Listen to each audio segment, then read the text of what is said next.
Dankjewel. Dank jullie wel allemaal in Aruba dat ik hier mag zijn. Michelle, de bijzondere commissie. En iedereen die zich heeft ingezet om dit allemaal mogelijk te maken. Mijn naam is Nelly Snels.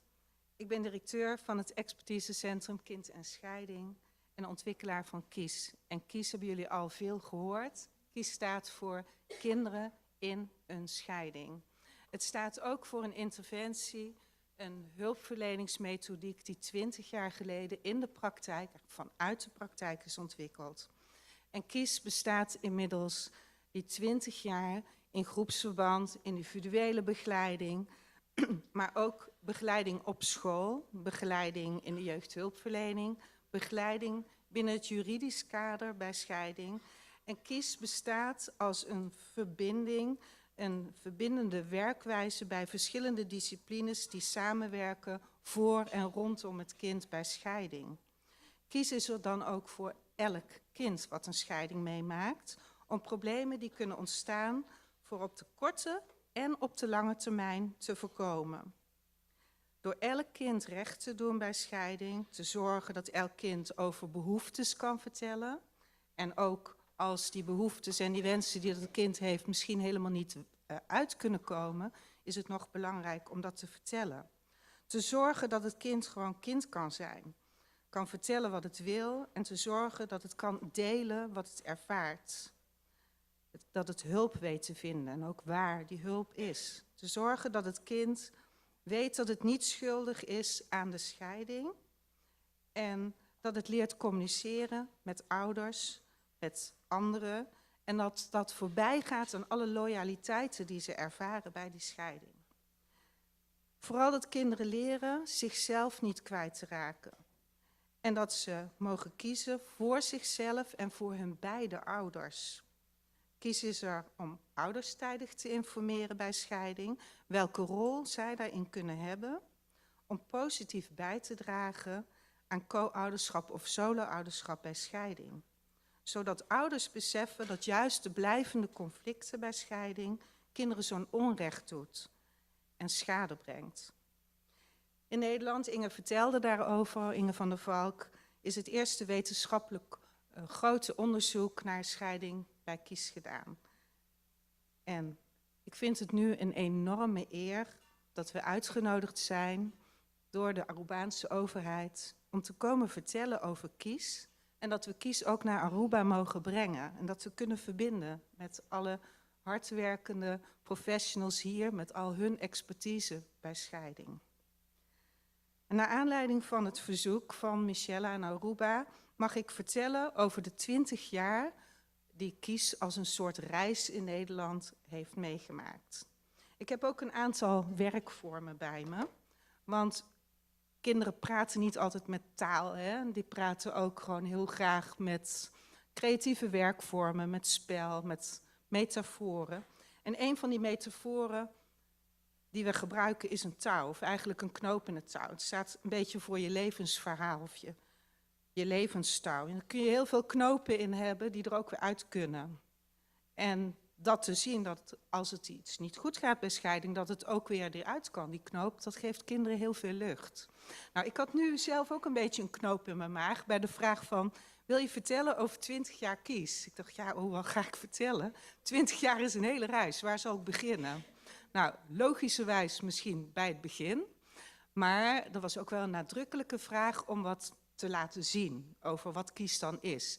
En dat vind ik eigenlijk een goed voorstel, dus daar ga ik eerst mee beginnen. Ik laat even een filmpje zien en dat filmpje, daardoor kan de knopen weer uit. Dat filmpje is een filmpje van het televisieprogramma Klokhuis in Nederland. Een jeugdprogramma en die heeft een reportage gemaakt over scheiding. Het is een serie, je kunt het ook terug googlen en vinden. Ook heel fijn voor kinderen om naar te kijken. En een onderdeel daarvan is dat ze filmden bij een kiesgroep op school bij de kinderen van 7 tot 12 jaar. Dus die laten we eerst even zien.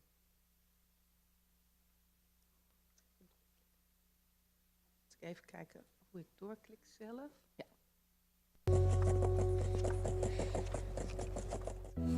Ga nu maar zoveel mogelijk woorden bedenken, jongens. Ja, want als je die meteen nou even overtrekt. Guusje.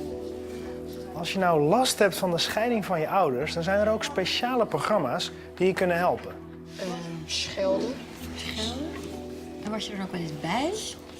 Ja, vaak zat ik op de trap. Zag ik ze vooral schreeuwen tegen elkaar. En hoe was het dan als jij er op die trap zat? Heel vervelend. Wie heeft dat ook? Wie herkent dat? Dat de ouders wel eens de ruzie hebben horen maken. Ik. En toen kon ik niet slapen omdat ik dacht, wat gebeurt er nou? Therapeuten Saskia en Imke, hoe helpen jullie de kinderen? Nou, kinderen voelen zich na de scheiding van hun ouders vaak heel erg onveilig. Dus kinderen kunnen zich verdrietig voelen, ze kunnen zich eenzaam voelen, ze kunnen ook bang zijn. Bang dat papa en mama ook niet meer van hen gaan houden, nu papa en mama niet meer van elkaar houden. In de training praten we erover en leren kinderen eigenlijk ook dat we niet meer de enige zijn. En dat het ook fijn is om erover te vertellen. Dat het ook helpt als je erover praat. Dus kinderen voelen zich daarna eigenlijk gewoon een stukje beter. Jens, hoe ging het met jou voordat je hier begon? Tijdens de scheiding gingen mijn cijfers op school gingen heel erg omlaag toen ik hier nog niet op kies zat. En ik had vaak woedeaanvallen. Ik ging ook heel erg huilen. Soms schoot ik ineens. Ging ik heel erg huilen omdat ik dan aan de scheiding dacht. Janice, wat ben je aan het tekenen? Papa en mama die ruzie maken. Kun je omschrijven wat je voelt nu je dit zo tekent? Verdrietig. Omdat ik dan aan papa en mama moet denken. Soms als ik erover nadenk, denk ik echt dat het mijn schuld is, maar het is niet zo. Nee, hè? Ik had er niks aan kunnen doen. Dat denk ik ook niet. Maar ik kan er wel weer aan denken dat daarom voel ik me wat beter, maar ik voel me ook een beetje verdrietig van. Praten jullie eigenlijk ook met de ouders? Ja, dat doen we zeker. Want wat er eigenlijk gebeurt is dat kinderen eigenlijk niet aan de ouders laten merken hoe ze zich voelen. Want ze willen de ouders niet belasten. En daarom bieden wij ouders ook hulp. Mijn ex en ik hadden heel veel ruzie na de scheiding. En hadden eigenlijk helemaal niet in de gaten wat het met de kinderen deed. Tot ik deze tekening van Mats tegenkwam, die eigenlijk alles zegt. En die heel erg goed laat zien hoe verdrietig hij was. Ik heb hier enorm om gehuild. En dat was ook het moment waarop ik me realiseerde dat wij als ouders hulp moesten zoeken, willen we onze kinderen echt verder kunnen helpen. Dus dat hebben we vervolgens ook gedaan. Door de hulp heb ik geleerd beter naar mijn kinderen te luisteren en meer voor ze open te staan. Dat zag ik in het begin helemaal niet. Daardoor gaan mijn ex-vrouw en ik nu ook veel beter met elkaar om. We hebben geen ruzie meer, er zijn geen spanningen. En dat merken we meteen bij de kinderen. Jens en Mats hebben er heel veel voordeel bij gehad. En daardoor voelen wij ons een heel stuk beter. En daar voel ik me als vader heel erg fijn bij. Ik ben echt heel blij dat het tussen mijn ouders weer wat beter gaat. En ik heb betere cijfers gehaald tijdens de CITO-toetsen. Ik heb nu ook veel minder woedeaanvallen. En ik heb meer vrienden. Ik heb geleerd dat je soms ook gewoon verdrietig mag zijn. Ik durf nu met mensen over te praten. Ook met mijn meester.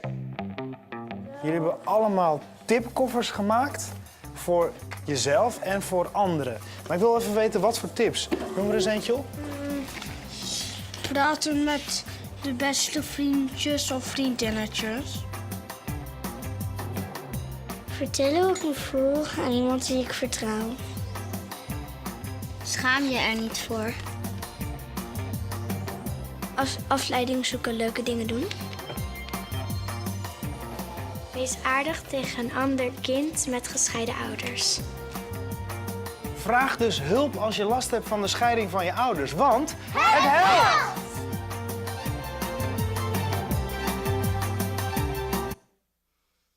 Ja, het is even een eerste indruk van Kies. En dit was Kies op school voor kinderen van 7 tot 12 jaar. En inmiddels zijn er programma's, zowel binnen juridisch werkveld, op school en binnen jeugdhulpverlening. En er zijn ook programma's afgestemd van 4 tot 6, 7 tot 12, 13 tot 17, 18 tot 24 jaar. En voor de ouders en dan nog specialisaties. Maar hoe is dat nu allemaal zo gekomen, 20 jaar geleden? Ik heb nog een item bij me, een boek. En dit boek is van Stephanie Staal. Ik las het in 2002, op het moment dat ik docent humanistische vorming was, jeugdhulpverlener en opvoederondersteuner. En in mijn werkveld op alle 3 de terreinen eigenlijk problematiek bij scheiding zag. En ik was daar waarschijnlijk gevoelig voor, omdat mijn zus op dat moment in een heel ingewikkelde, pijnlijke scheiding zat, waarbij ik me zorgen maakte over mijn 2 neefjes. En ik las dat boek, en dat boek, Stephanie Staal is zelf kind van gescheiden ouders. En ze is tiener als ze die scheiding meemaakt. En 10 jaar later, dan denkt ze, ik ben benieuwd naar hoe anderen die scheiding van hun ouders hebben meegemaakt, want de scheiding heeft de nodige impact op haar leven gehad. En ze interviewt dan andere volwassenen, kinderen uit de jaren 60, 70 en 80, over de impact van de scheiding op hun volwassen leven. En de uitkomst is eigenlijk bij allemaal dat de scheiding invloed heeft op hun hele leven, maar vooral op relaties, op hun vertrouwen, op hun genoten opleiding, op hun werk, op hun sociale status, op hun welbevinden. Eigenlijk zoals de titel van het boek zegt, de geborgenheid die zij verloren. En ik dacht, hé, er moet meer over zijn. Dus ik ben gaan lezen. Ik ben een literatuuronderzoek gaan doen. En ik vond onder meer de onderzoeken van, nou ben ik haar naam even kwijt, Judith Wallerstein, die al eerder de onderzoeken heeft gedaan, die eigenlijk over hetzelfde vertelde als Stephanie Staal in haar interviews naar boven haalde. En ik dacht, hoe kan dit? Dit is anno 2000. Het gaat over de kinderen van de jaren 60, 70, 80. Wat is er dan veranderd? Wat doen we dan nu? Als we dit allemaal weten, uit meer onderzoeken dan alleen van Judith Wallerstein en de interviews van Stephanie Staal. Wat is er dan veranderd en wat doen wij dan voor deze groep kinderen? En wat doen we voor hun ouders, zodat het beter gaat? En hoe kan het zijn, want op dat moment waren 24% van alle kinderen die binnen 1 jaar na de scheiding te maken kreeg met contactverlies. 24% die binnen 1 jaar na scheiding contact verloor, meestal met de vader. Dat kan toch niet? Dat was een heel vreemd getal. Ik dacht, wat is daar gebeurd en wat doen we ermee? Ik dacht ook, wat willen we doen? Want wiens verantwoordelijkheid vinden wij nu de kinderen? De kinderen bij scheiding. Ondertussen zijn de kinderen bij scheiding wel de afhankelijke partij. Ouders vinden wij verantwoordelijk. En het is die verantwoordelijkheid van die ouder die maakt of dat er ondersteuning is voor het kind. Maar kan dat wel? Ouders zijn gericht op zichzelf en op hun eigen situatie. Des te ingewikkelder de situatie of des te groter de pijn, des te minder ze gefocust zijn op het kind. En bij het kind stort ondertussen hun wereld in. De wereld van hun wortels. Alles, echt ook alles, is anders. En in het gunstigste geval ben je als kind voortgekomen uit een liefdesrelatie.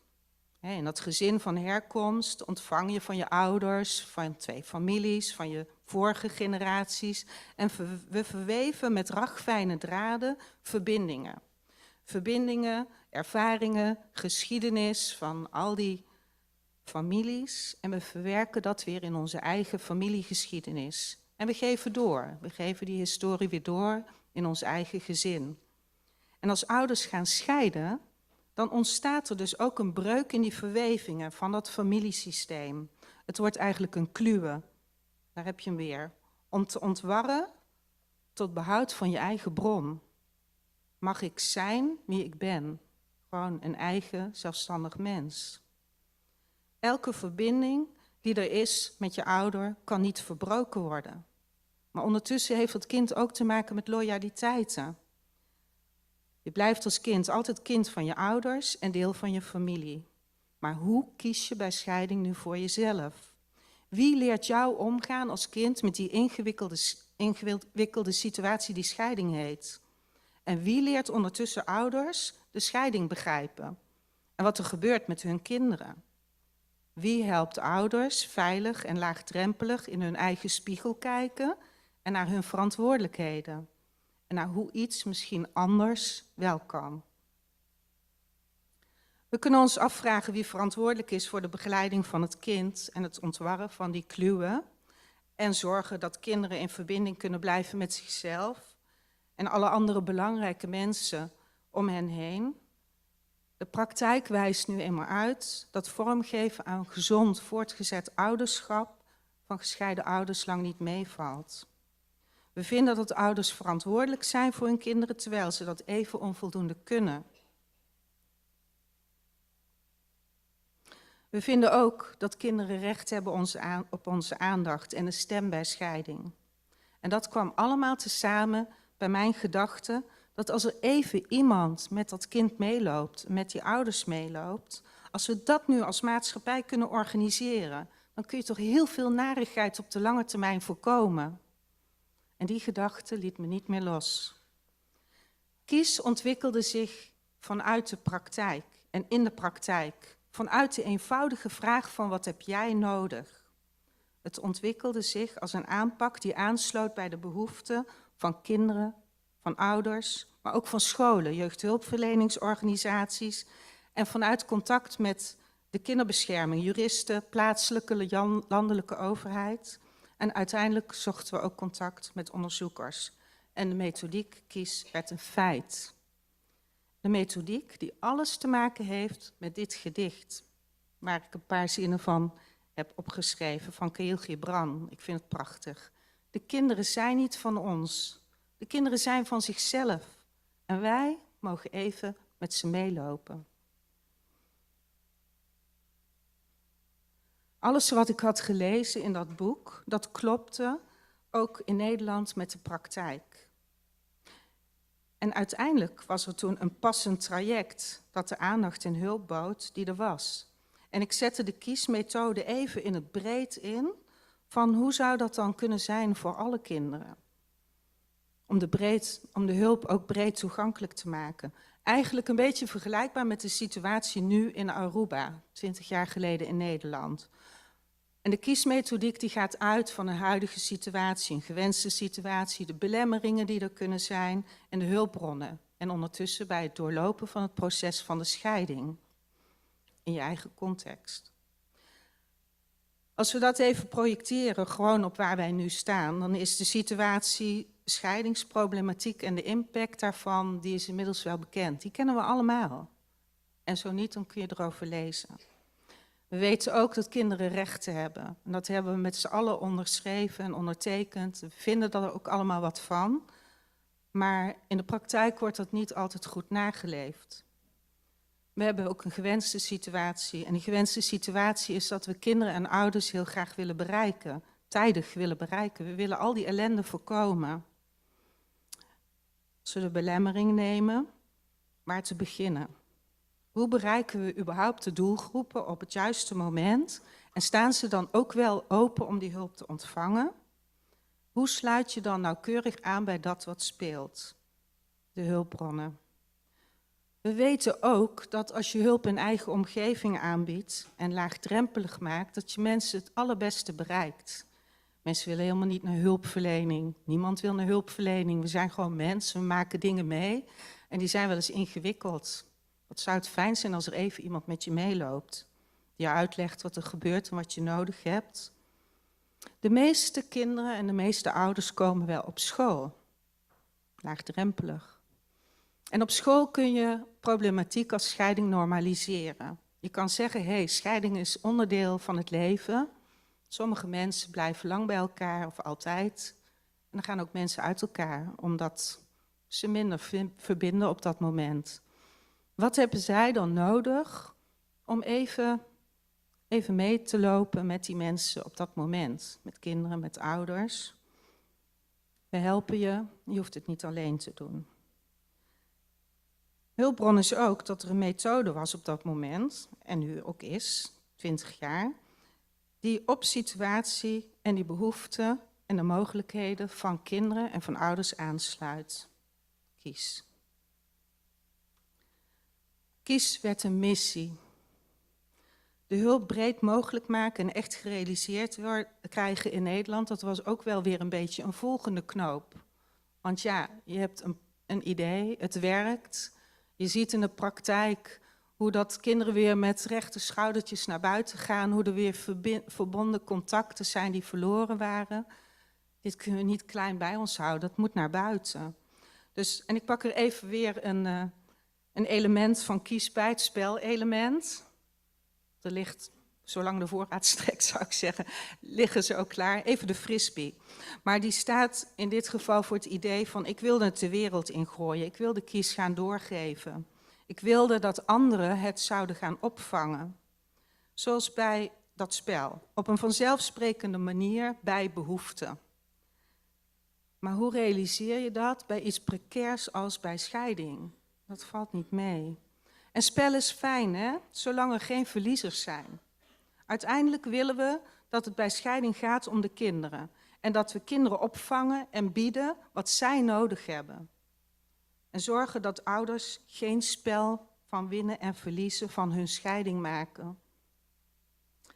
Ik wilde dus de spelregels veranderen en begeleiding normaliseren. Ik wilde dat professionals en organisaties en overheden dat zouden gaan dragen. Want in Nederland kennen we dan een hele mooie uitspraak van Loesje. Maakt allemaal posters met spreuken, misschien ken je het wel. En Loesje zegt, als er iets speelt, laat het dan de kinderen zijn. Precies dat zou het moeten zijn. Volwassen zaken en verantwoordelijkheden voor volwassenen. En voor kinderen een zo onbelast mogelijke jeugd kunnen opgroeien en ontwikkelen, zodat het gezond blijft. En alles paste in die kiesmethodiek. Ook het bieden van psycho-educatie voor ouders in een zo vroeg mogelijk stadium. Want psycho-educatie bieden voor ouders is belangrijk, omdat kinderen leren van de relatie van hun ouders. Hoe ze met elkaar omgaan. En dat doen ze ook bij scheiding. Dus wilde ik ook de ouders meegeven dat hun relatie ooit misschien, zoals dat frisbee-spel was, over en weer, je deelt van elkaar, je leert met elkaar, je hebt plezier met elkaar en je besluit wanneer je wel en niet stopt. Maar overgeven en overgooien en opvangen, dat moet stoppen na scheiding als dat negatieve zaken betreft en als het om winnen en verliezen gaat.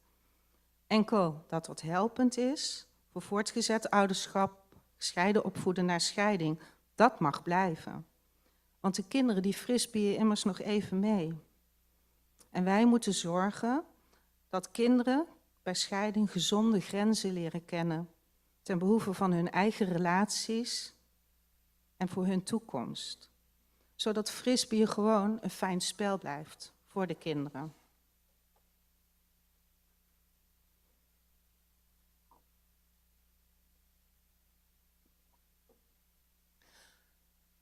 Kies kwam in Nederland, zo gaat het, wordt ergens opgepikt. En je denkt nog klein. Maar het kwam bij het programma Kruispunt op televisie. En er waren allemaal instanties die eigenlijk ook Kies wilden. En om Kies nog groter over te dragen, kon ik wel zeggen van ja, dit klopt in de praktijk. We zien wat er gebeurt, dit is nodig.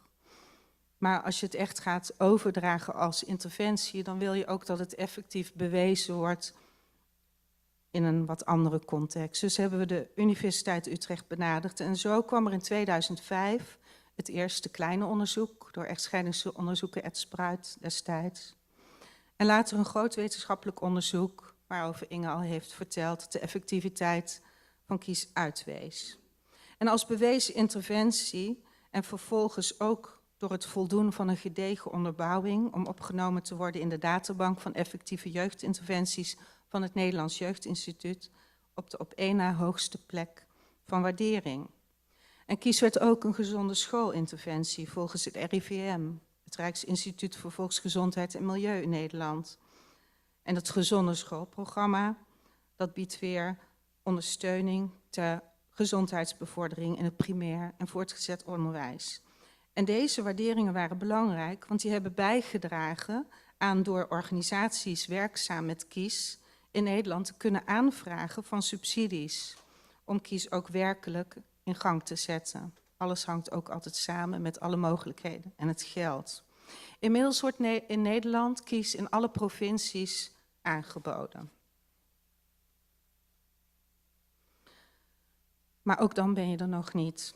Naast het beschikken over een effectieve interventie is het juist overdragen naar de praktijk, het kloppend overdragen en de implementatie een uitdaging. En mijn volste overtuiging daarbij is dat geen enkele scheiding hetzelfde is. Want elk mens verschilt in chemie tussen mensen onderling, ouders en kinderen. Je zou daardoor dus kunnen stellen dat er ook geen kant-en-klare aanpak is bij scheiding. Je wil immers een aanpak die afstemt op de situatie, op wat mensen meemaken, op de kinderen, ouders. En dat is eigenlijk wel wat de kiesmethodiek doet. Maar ook dat maakt niet dat alle betrokkenen zomaar geholpen zijn. Het gaat namelijk ook nog over de randvoorwaarden en de betrokkenen zelf. De vraag bij het bieden van effectieve hulp is dan ook steeds niet alleen: hoe kunnen we kinderen en ouders in eigen situatie met hun eigen mogelijkheden begeleiden, maar vooral aan de professional. Hoe loop je even mee zonder problemen over te nemen? Hoe ga je zorgen dat de ander weer grip ervaart? Hoe zorg je in een zo kort mogelijk traject dat je geen belangrijke zaken mist? Hoe zorg je dat een kind in een gezonde relatie met beide ouders verbonden kan blijven? Dat betekent ook dat je moet vragen: hoe kijken we naar scheidingen zonder oordeel, zonder invullen? Hoe pakken we niet te snel iets op en bieden we aan wat wij denken dat nodig is? Hoe begeleiden we de betrokkenen zonder sturend te zijn en toch richting te geven? En hoe bevorderen we de intrinsieke motivatie bij de betrokkenen voor een dergelijk project? Kies doorloopt de fases van het scheidingsproces. Hoe was het voor de scheiding? Hoe is het nu? En hoe wil jij graag de toekomst zien? En welke invloed heb je daarop? In dat proces, in het traject dat kinderen en ouders doorlopen, ontdekken ze zelf en met hulp waar ze staan. Wat nog nodig is, wat misschien beter kan en hoe dat gerealiseerd kan worden. Het slagen van hulp heeft dus alles te maken met de inzet en de voorwaarden van de aanpak, ook als die effectief bewezen is. Waar en waarom maken we als professionals, organisaties, een land? Welke keuzes? Hoe blijven we een veilige, ondersteunende en stimulerende omgeving bieden voor de doelgroep? Waarin we niet onnodig gaan problematiseren, maar wel tijdig preventie en hulp bieden. En dat kan alleen maar als we mensen boven modellen plaatsen en hen zien als wie de personen zijn, met welke behoeften zij hebben, zonder dat wij te snel in hokjes denken en gaan invullen en oordelen klaar hebben staan. Scheiding kent vele laagjes. Laagjes van verwerken, laagjes van opnieuw beginnen, oefenen, werkt dit, eigen mogelijkheden en eigen tempo. Alle betrokkenen lopen daarin niet gelijk op. Vaak begint de verwerking bij kinderen als het met de ouders wat beter gaat. Dat alles is een belangrijk onderdeel van wat wij overdragen met KIES. Ook om als professional te kunnen kijken naar wie jij zelf bent en wat jij kan betekenen voor die ander. Zodat ook bij scheiding kinderen en ouders in hun kracht komen en daar ook kunnen blijven. Want autonomie is ook een heel belangrijk recht voor mensen. Over onszelf, over ons leven mogen beschikken, tenminste in wat we denken. Dat geeft ons regie over onze toekomst. En alleen al dat zaadje kun je planten bij kinderen, voor hun toekomst.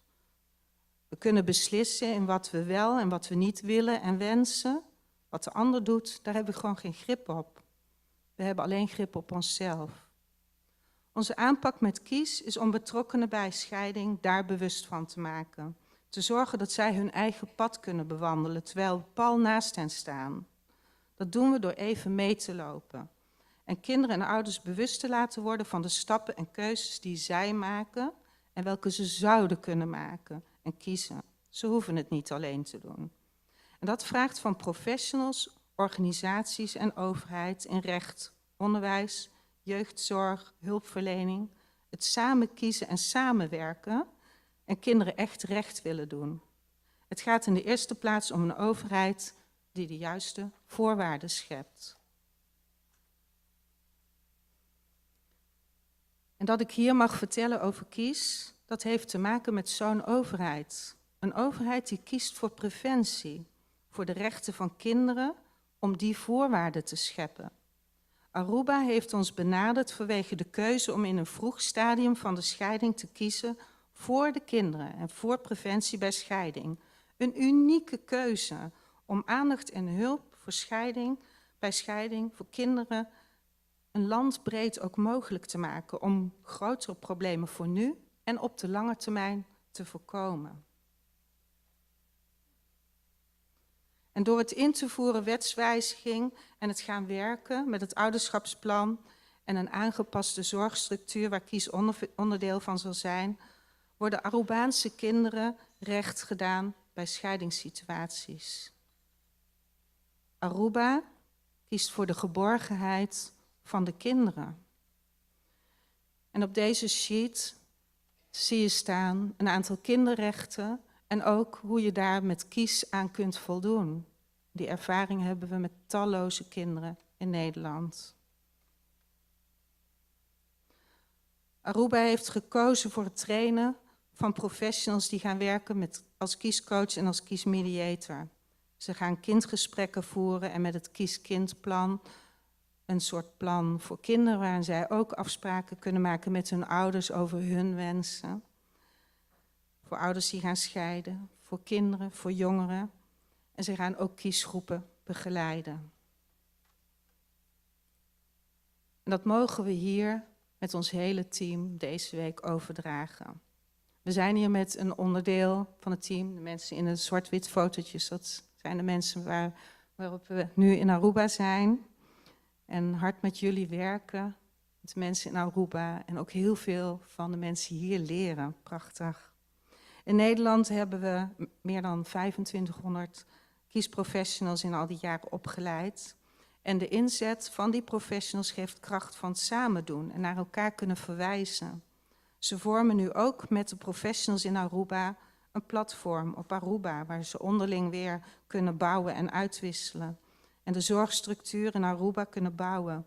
En die kunnen ook weer bouwen op 20 jaar ervaring die wij in Nederland hebben. En vanwege die 20 jaar hebben we het KIES Ouderkompas en het KIES Kindplan ontwikkeld. Beide zijn via onze website te vinden. En het KIES Kindplan is er voor kinderen van 7 tot 12 jaar. En voor de andere leeftijden zijn ze op dit moment in ontwikkeling. De ervaringen zijn er al wel en daar vertoon ik straks heel graag tot slot nog een filmpje over. Het is voormalig kinderburgemeester Ilias, UNICEF jongerenpanellid en kinderrechtenreporter die ook benieuwd was naar de kinderrechten bij scheiding en hij deed voor ons een onderzoekje. Met de première van dit filmpje rond ik heel graag af en wens alle kinderen van de wereld de inzet die Aruba heeft gedaan om Plan di Major waar te maken. Dank u wel.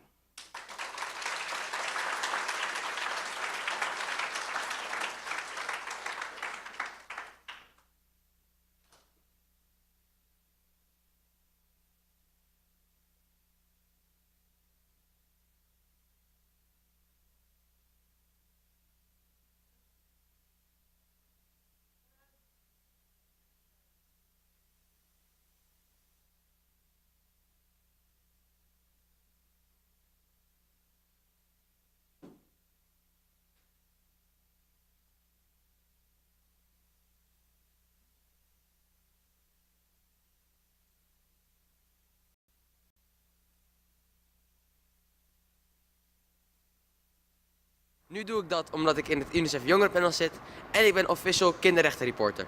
Ik neem jullie graag mee in deze documentaire om samen met mij uit te zoeken hoe het eigenlijk zit met de rechten van de kinderen in een scheiding en hoe KIES en het KIES-kindplan kinderen een stem geeft.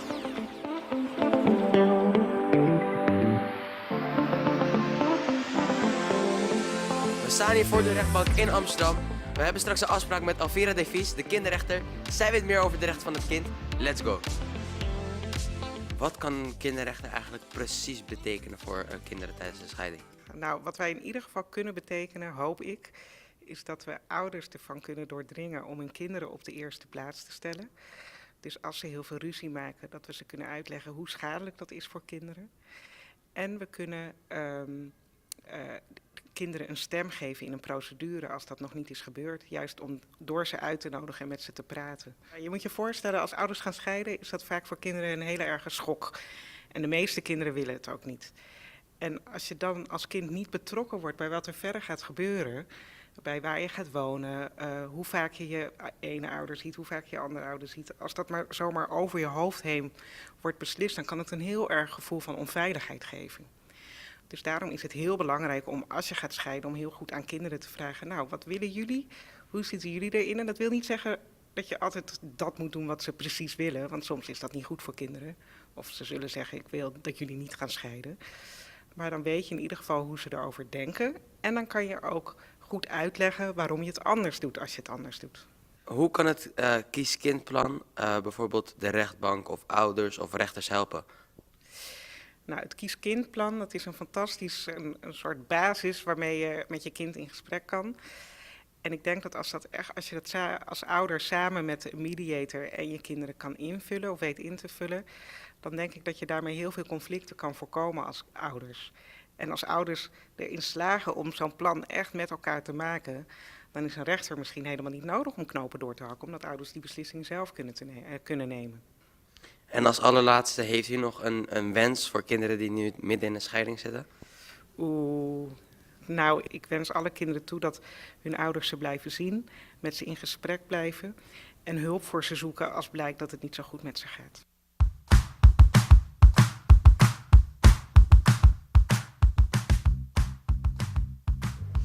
We zijn onderweg naar Inge-Mariet Wielinga. Zij is voormalig advocaat, kiescoach en mediator. Hey. Hallo. Hi, Inge-Mariet. Yes. Welkom. Inge, vinden kinderen het soms lastig om te vertellen wat zij nodig hebben tijdens een scheiding? Ja, zeker. Want eigenlijk wat Martien Delfos ook zegt, kinderpsycholoog, kinderen verwennen hun ouders. Dus alles waar ze mee zitten, houden ze liever binnen en doen alsof het best wel prima met ze gaat. Kunt u vertellen wat u precies doet om ervoor te zorgen dat er geluisterd wordt naar de rechten en de stem van kinderen? Nou, wat we doen is het eigenlijk heel spelenderwijs gaan we de kinderen eerst natuurlijk met elkaar laten kennismaken, met kleine oefeningen, spelletjes, kinderen ook op een gemak stellen. En we doen dat vaak met, wat ik zeg, spellen, maar ook tekenen of bijvoorbeeld drama, dat je dingen moet uitbeelden. En ja, je merkt gewoon dat kinderen op die manier heel makkelijk eigenlijk zich op hun gemak voelen. En dan ook gaan vertellen wat ze nodig hebben, waar ze last van hebben. Wat is er nou eigenlijk belangrijk in een gesprek met de jongeren en kinderen? Nou, belangrijk is natuurlijk dat je eigenlijk ze leert van wat ze denken, wat ze voelen, hun hart. En ook wat ze eigenlijk zouden willen. Dat noemen we dan buik. Dus hoofd, hart, buik. Op al die niveaus te kunnen gaan vertellen waar ze last van hebben, hoe ze denken. Soms belemmerende gedachten, iets wat hun niet helpt. Maar ook wat ze eigenlijk liever zouden willen met de scheiding van hun ouders. Waardoor ze ook uit die machteloosheid komen. Door dit programma krijg je echt meer zelfvertrouwen, meer autonomie. Om het te kunnen, meer aan te kunnen, ermee om te kunnen gaan. Ik wil meer te weten komen over de rechten van een kind in een echtscheiding. Ik weet de perfecte persoon om even een bezoekje aan te brengen. We gaan naar Lorraine Blauwinkel. Zij is juriste bij het Centrum Internationale Kindontvoering. Ze studeerde rechten af op de ongehoorde stem van het kind bij een echtscheidingsprocedure. Komen jullie mee? En waarom is het eigenlijk belangrijk dat er geluisterd wordt naar de vragen en behoeftes van kinderen en jongeren in een scheiding? Nou, kinderen zijn onderdeel van het gezin. Dit blijkt ook uit artikel 8 EVRM. En alle procedures die de echtscheiding... de echtscheiding zelf gaat de kinderen aan, maar ook de procedures die daarna komen over de omgang en alles. Dat gaat eigenlijk over de toekomst van het kind. En daarom is het ontzettend belangrijk om hier naar de mening en de stem te luisteren van het kind. Met het kies-kindplan kunnen kinderen aan hun ouders vertellen wat zij belangrijk vinden en wat hun wensen zijn. Denk je dat het ook handig is voor hun ouders, zodat zij weten waar ze rekening mee kunnen houden? Ja, zeker. In een echtscheiding lijkt het me best moeilijk om met een kind in gesprek te gaan over wat er allemaal gaat gebeuren, wat de gevolgen voor het kind zijn. En ook om dan ook nog eens te vragen wat het kind wil. En het Kies-Kindplan lijkt me daarin heel handig om eigenlijk ook als basiswerk om dat gesprek te beginnen. En zo ook het gesprek op te starten van, oh, waarom wil je dit dan? En zo daarom ook beter te kunnen luisteren naar de behoeftes, de wensen van de kinderen. Voor alle gevolgen eigenlijk, die vooral de kinderen aangaan. Heb je nog een bepaalde wens voor kinderen die midden in een scheiding zitten? Ja, ik hoop van harte dat elk kind dat op dit moment, maar ook in de toekomst betrokken is bij een scheiding van de ouders, altijd zal onthouden dat het nooit de fout is van het kind dat de ouders gaan scheiden. En daarbij hoop ik natuurlijk ook dat elk kind die het wil, de mogelijkheid krijgt om zijn of haar wensen te kunnen uiten. Maar hierin zich niet verplicht voelt natuurlijk. We zijn nu in Arnhem. We hebben straks een interview met Jaden. Hij heeft het kiesprogramma gevolgd en we zijn benieuwd hoe hij dat heeft ervaren. Jaden, volgens mij heb jij iets meegemaakt. Jij hebt een scheiding meegemaakt, klopt dat? Ja. Hoe heeft het Kies-Kindplan jou daarin kunnen helpen?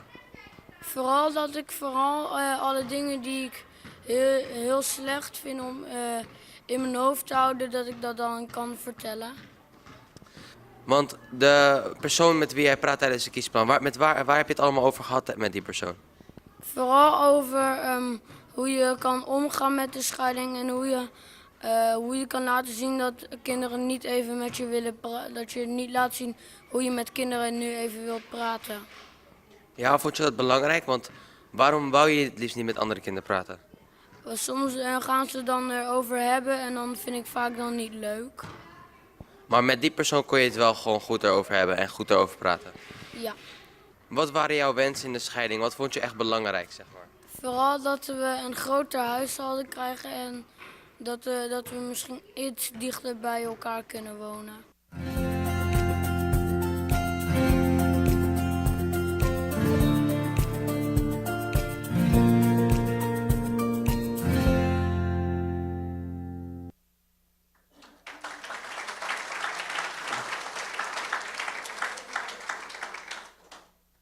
Nogmaals bedankt. Nelly? De volgende spreker gaat ons vertellen hoe we de metingen gaan doen. Voor en na het invoeren van de wetgeving. Luc Alofs, komt u naar voren. Onderzoeker en lectoraat van Universiteit van Aruba, faculteit Good Governance and Leadership.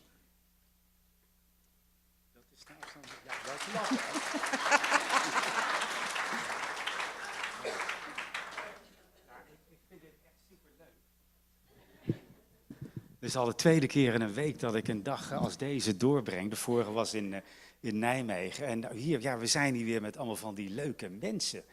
Die allemaal hetzelfde willen. En terecht, want we hebben het over een van de grote uitdagingen van onze samenleving. Om die kinderen die op de aarde staan, op dit eiland er ook zo goed mogelijk in te brengen en op te voeden. Het gaat gewoon allemaal over waar we allemaal voor staan. Ik had een PowerPoint gemaakt, daar heb ik nu alweer enorme spijt van, want ik had eigenlijk veel liever andere dingen gedaan. We gaan er geen vraag en antwoord van maken, maar maak deze zin even af in je hoofd. It takes a village. Dat hoefde niet. En wat we nu gaan doen is, now we have to raise the village. And that's what we're basically doing. Ik heb hem niet zelf bedacht, ik las hem in het vliegtuig. Glenn Helberg, prachtig boek. Je moet het lezen. Echt psychiater in Nederland, Surinaams, Curaçaose achtergrond.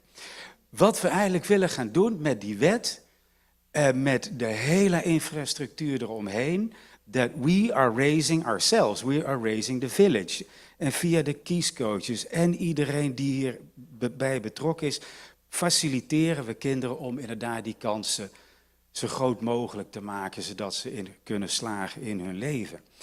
Eens even kijken hoor. Nou, toen werd er al snel besloten dat we dan weer onderzoek moeten doen.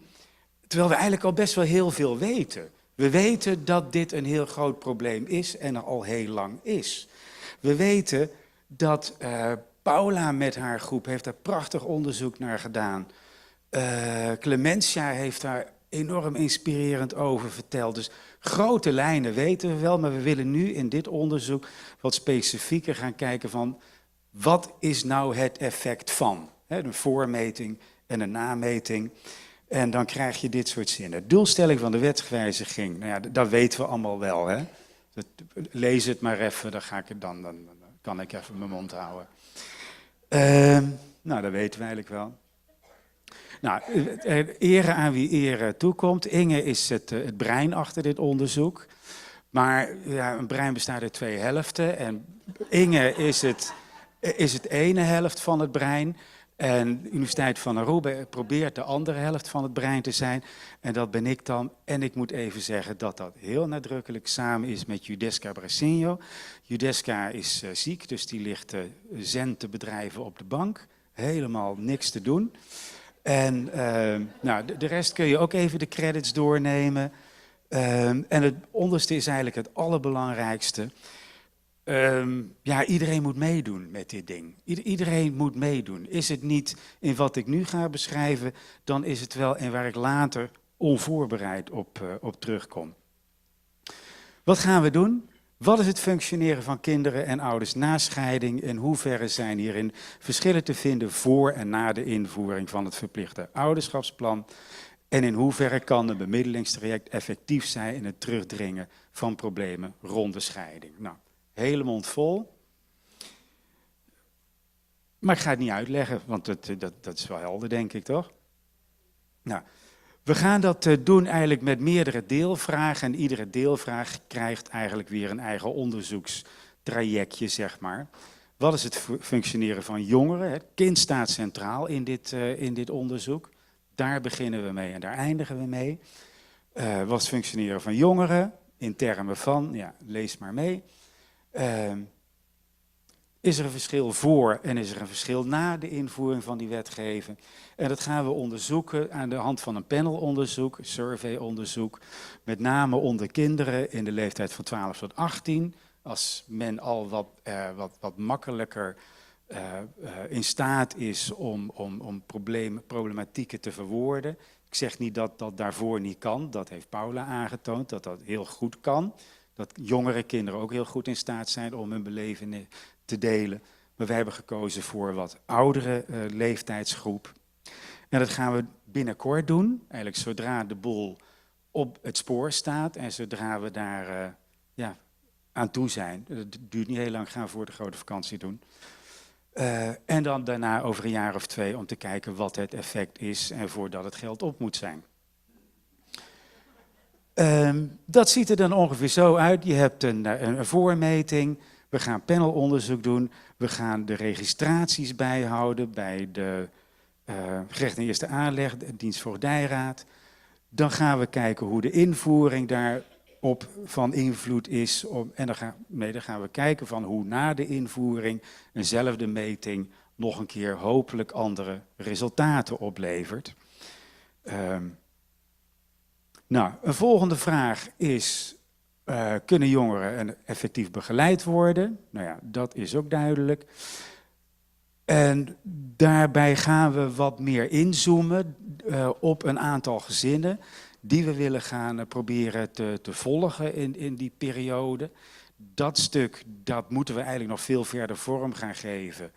Maar dat gaat dus meer een longitudinaal ding worden, in de zin van niet 2 metingen, maar gewoon wat meer in de chronologie blijven volgen. En dan gaan we kijken hoe die bemiddelingstrajecten uitwerken bij die groepen. Met andere woorden, doen we het goed of kan het nog beter? Want slecht gaan we het niet doen. Gaan we ook in periodes doen. En ja, dit is het design. Mag ik het overslaan, tekeningetje? Jawel, hè? Ja, dat mag. Oké, want ik wil nog een paar andere dingetjes zeggen. Wat we ook gaan doen is dat we echt heel erg moeten gaan kijken of we doen wat we doen en of we dat goed doen.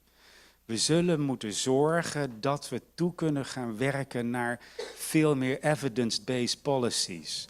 Kunnen we ontdekken wat het aantal scheidingen is. Het was heel moeilijk om te ontdekken hoeveel scheidingen zijn er nou op Aruba. En hoeveel, want scheidingsverzoeken worden soms meerdere keren geregistreerd. Uitspraken van de rechter die nog niet meteen terechtkomen bij directie, hoe heet dat? Bij de bevolkingstelling en dergelijke. Dus we moeten ook heel erg gaan monitoren of de hele keten, de hele zorg die we gaan besteden aan dit hele begeleiding van de invoering van de wetgeving, of die ook daadwerkelijk effectief is. Staat er daar wat anders, maar ik wilde eigenlijk nog 2 andere opmerkingen maken. Dit is wat we gepland hebben. Dit is wat we gaan doen. Maar dat neemt eigenlijk niet weg, en nou moet ik mijn brilletje pakken. Dat neemt eigenlijk niet weg dat we eigenlijk ook open moeten blijven staan voor de grote nieuwsgierigheid. Dit is het onderzoek wat we plannen. Dit is het onderzoek wat we kunnen financieren. Maar we zullen ook, denk ik, als ik dat dus een hele dag tot nu toe samenvat, van er staan nog wel meer veranderingen aan te komen. Er staan nog wel meer verrassingen aan te komen. We weten dat wat we onderzoeken, maar we weten misschien nog niet wat we niet onderzoeken. En daarmee bedoel ik, zijn onze kinderen dezelfde kinderen als de kinderen in Nederland? Het punt waar Enid en ik het net heel even fluisterend over hadden. Onze kinderen zijn zo anders. Van de week kwam het ook even te sprake, wij zijn geen ik-cultuur. Wij zijn een wij-cultuur. Zijn onze kinderen, ik had het in 4 woorden opgeschoven, zijn onze kinderen even individualistisch?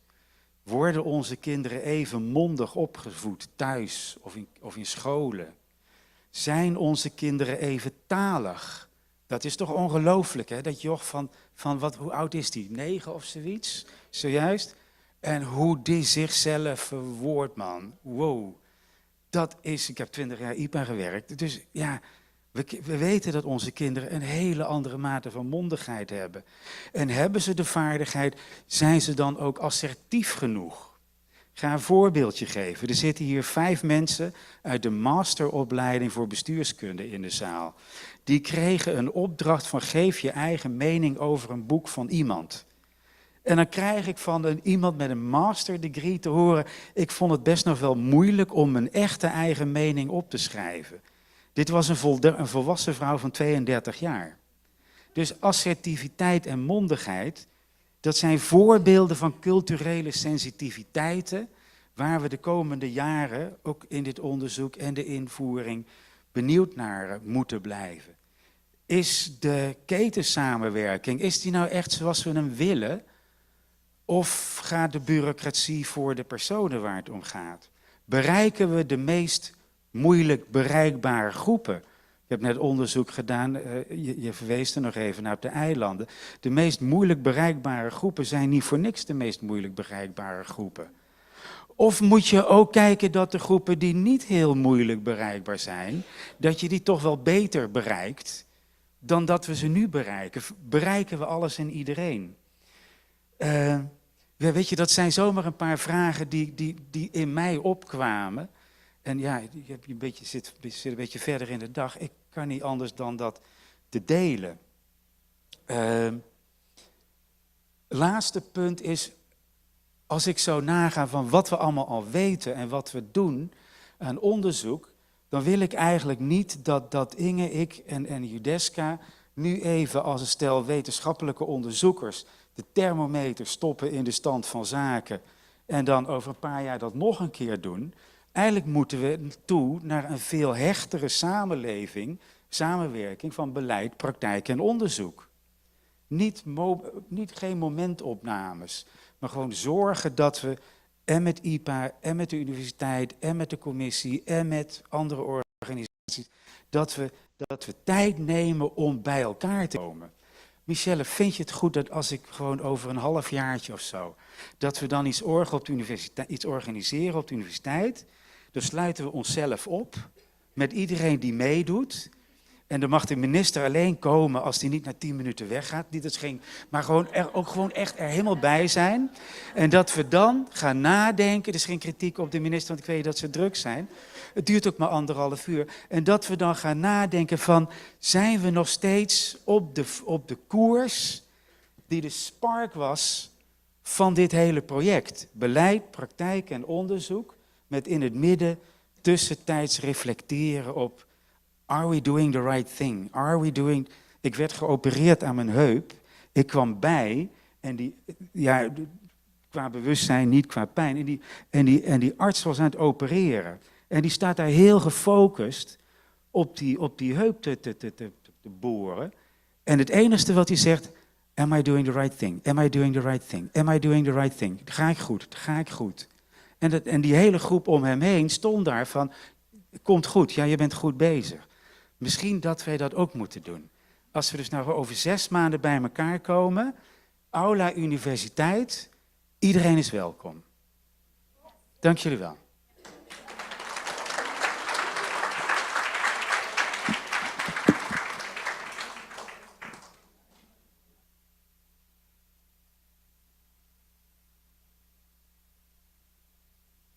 Hallo, dank u wel.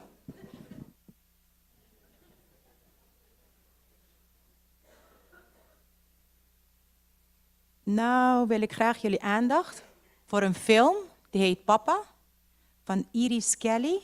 En het gaat over ouderverstoting. Dit zal het thema dan zijn voor de volgende discussiepanel. Dus let maar op.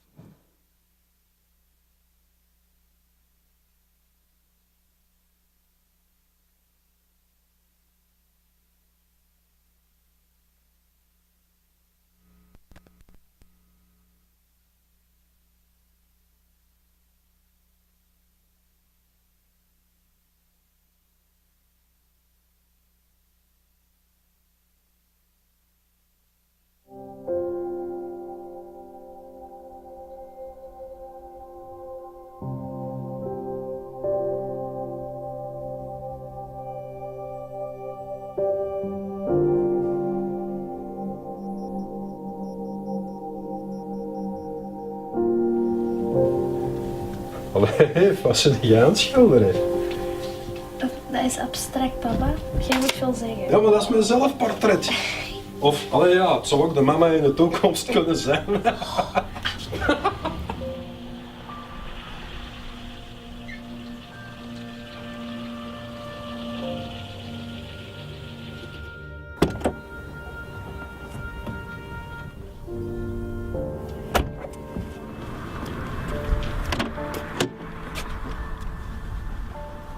Voilà, zeg. Dankjewel. Dat was het weer, hè. Voor dikke toe. Tot binnen 2 weken, Ja. meisje.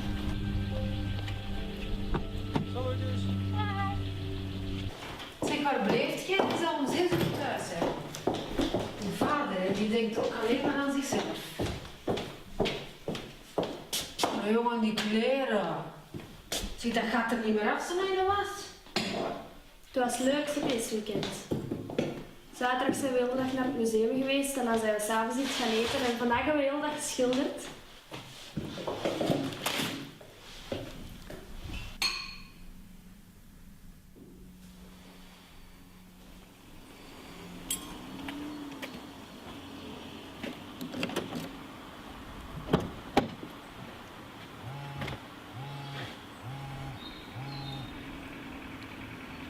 Hallo, met David.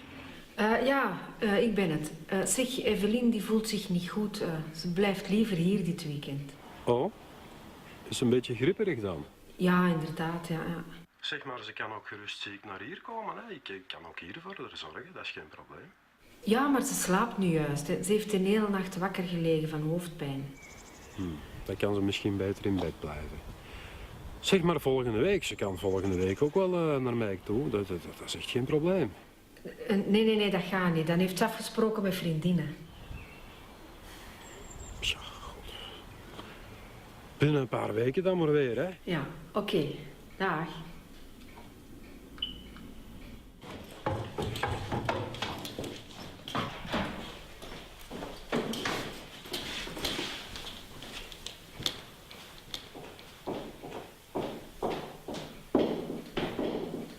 Is jij er al?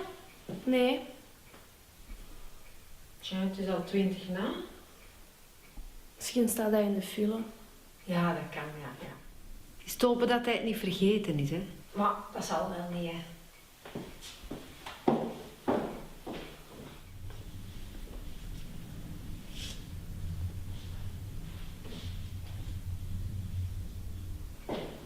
Evelien? Ja? Ik heb bij uw papa gebeld. Hij komt niet. Oeh, hij komt niet. Waarom niet? Ja, dat weet ik niet. Hij was nogal kortaf.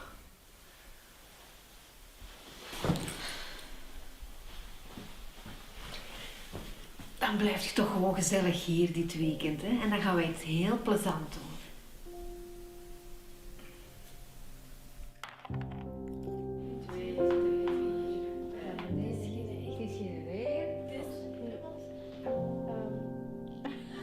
Ze zijn beide even zwaar. Nacht. Tomaten.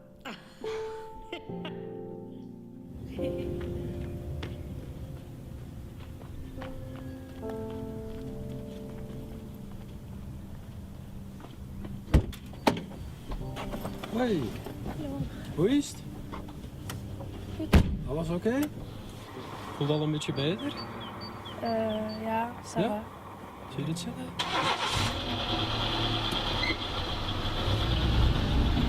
Ja, een beetje geamuseerd deze week. Ja. En op school alles goed?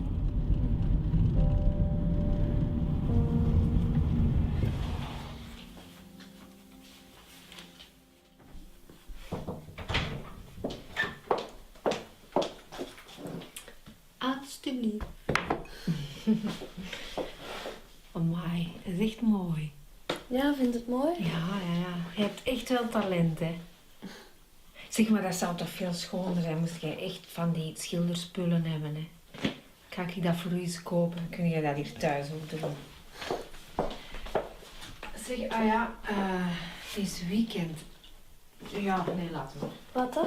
Oh, de keuken die zou dringend eens moeten gepoetst worden. En ik dacht dat we dat samen konden doen dit weekend. Maar ja, je moet naar uw papa, hè. Ik zal het wel alleen doen.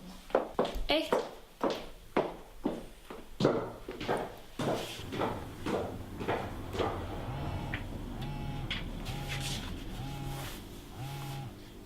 Hallo? Hey papa, het is met mij, hè? Ah, schatje. Hoe is het ermee? Zit het al zitten voor dit weekend? Ja, dat was dus de reden waarom dat ik u belde. Ik denk dat ik liever thuis blijf om mama te helpen. Oeh. Ja, er moet nog keiveel gekuist worden en ik wil haar dat niet alleen laten doen. Dus het leek me wel goed als ik haar even help. Oh, maar Eve, daar komt er wel heel laat mee, hè? Ja, sorry. Dat kastje kan toch wel even wachten, zeker? Nee, want het komt nu gewoon goed uit dit weekend voor mama. En ik wil haar dat niet alleen laten doen. En jij moet niet altijd aan je eigen denken. Allee, tot binnen 2 weken dan zeker, hè? Ja, dag. Mama? Ja? Ik heb net naar papa gebeld om te zeggen dat ik bij u blijf dit weekend. Is het echt? Oh, je bent een schat.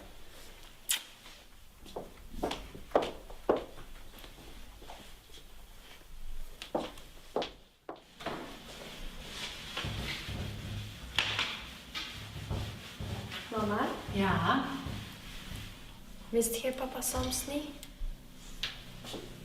Nee, daar heeft u mij iets te veel pijn voor gedaan. Wat bedoelt je? Ja, weet je dat dan, Evelien? Nee, wat moet ik weten?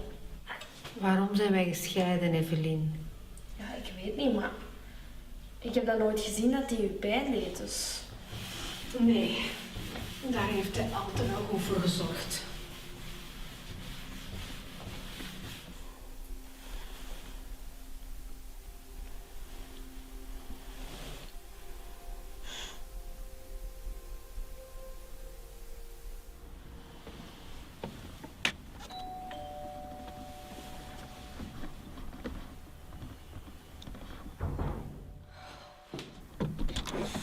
Kom jij hier doen? Zie je wat ik gevonden heb? Dat kan Eefje zeker gebruiken op school. Je weet dat ik je hier niet wil, hè? Maar ik kon dat al helemaal afgeven, zeg. Ja, dat is goed, dan kunnen we nu teruggaan. Wacht even. Kan ik Eefje niet even spreken? Dat is zo lang geleden die nog gezien heb. Ja, maar ik mis die wel, hè? Evelien is niet thuis. Ah, sorry. Hé, hey, Eefje! Je zegt juist dat hij niet thuis is. Oh, dat heb ik niet gezegd. Nee, dat zelfs niet.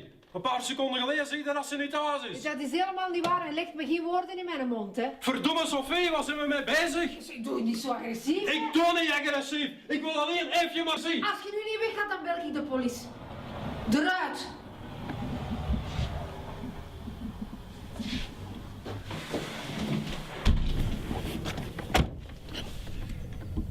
Waarom was papa hier? Ja, die kwam je al halen terwijl dat helemaal de afspraak niet is. En die houdt er ook geen rekening mee dat jij morgen naar school moet.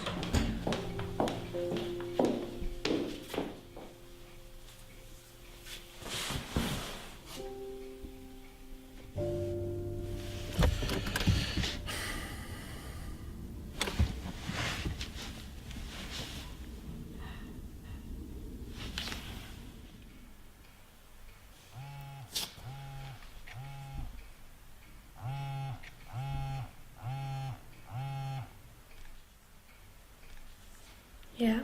Efje, kan ik u niet even zien? Ik heb u al zo lang moeten missen, meisje. En ik zou u heel graag even zien. Nee, dat gaat niet. En ik wil u eigenlijk ook niet meer zien, dus je hoeft volgende week ook niet meer af te komen. Dag.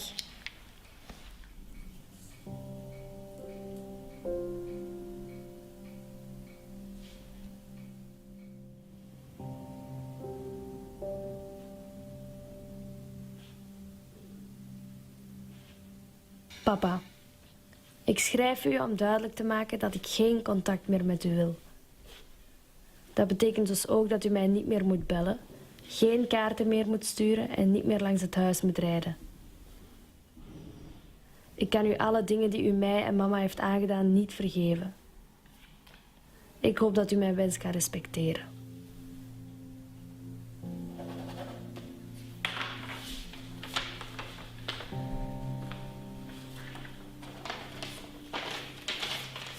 Ik zal hem direct op de post doen.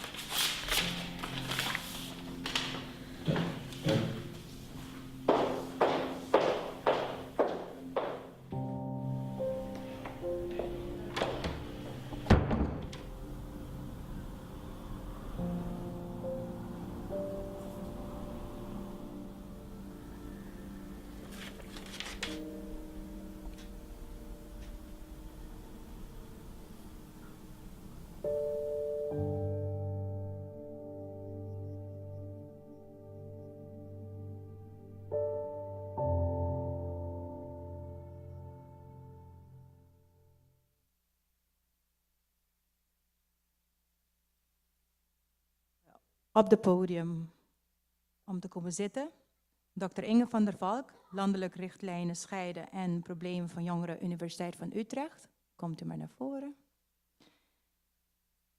Masters of Science Jacqueline van der Vijver, Kies Kwaliteitsmanager en Trainer. Meester in de rechten Barbara Abdul Karim, eigenaar van Mediation en Scheidingspraktijk Talking is Solving. Meester in de rechten Jorima Bryson, advocaat bij JB Advocaten. Meester in de rechten Doris Kanwood, advocaat bij Kanwood Legal. Dr. Johnny Boekhout, psycholoog Orthopedagogisch Centrum Aruba. Dr. Luc Alfs, researcher en lecturer aan de Universiteit van Aruba.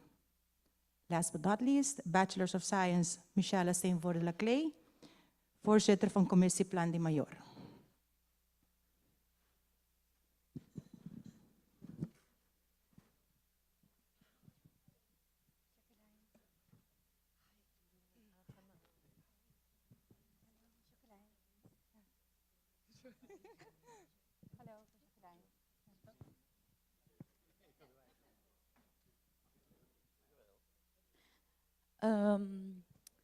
Oké, vervolgens gaan we eventjes de professionals vragen om te reageren op het filmpje. En dan zullen we vragen aan jullie, van jullie perspectief, wat jullie allemaal hebben gehoord vandaag, een mening te geven. Eerst over het filmpje. Laten we beginnen over het filmpje. We beginnen met Inge. Oh ja, mijn microfoon doet het. Ja, ja, ik ben te verstaan, hè? Ja, wat je hier ziet eigenlijk heel erg uitvergroot is hoe dat proces, dat dynamiek tussen ouders kan lopen na een scheiding, waarbij waarschijnlijk allerlei onverwerkte emoties een rol spelen en waarbij echt het kind knel zit tussen die ouders en uiteindelijk een keuze maakt die ze helemaal niet wil maken. Dus je ziet ook goed aan het eind van het filmpje, moeder is blij, die heeft er zin en het kind is natuurlijk verdrietig. Maar die kiest ook omdat ze zo knel zit in die ingewikkelde toestand. Dat was het. Jacqueline? Doet hij het? Ben ik verstaanbaar? Ja. Nou, ik denk inderdaad wat Inge aangeeft, dat het zo ingewikkeld voor kinderen kan zijn als er geen ruimte is om contact te mogen hebben met beide ouders en van beide te mogen houden. En ik denk ook dat er een unieke kans ligt om juist aan het begin van de scheiding, als ouders gaan besluiten om te gaan scheiden, om dan dus ook ouders goed te informeren, en kinderen overigens ook, over hoe belangrijk het is dat dat contact er mag zijn met beide, als dat veilig is en ook kan.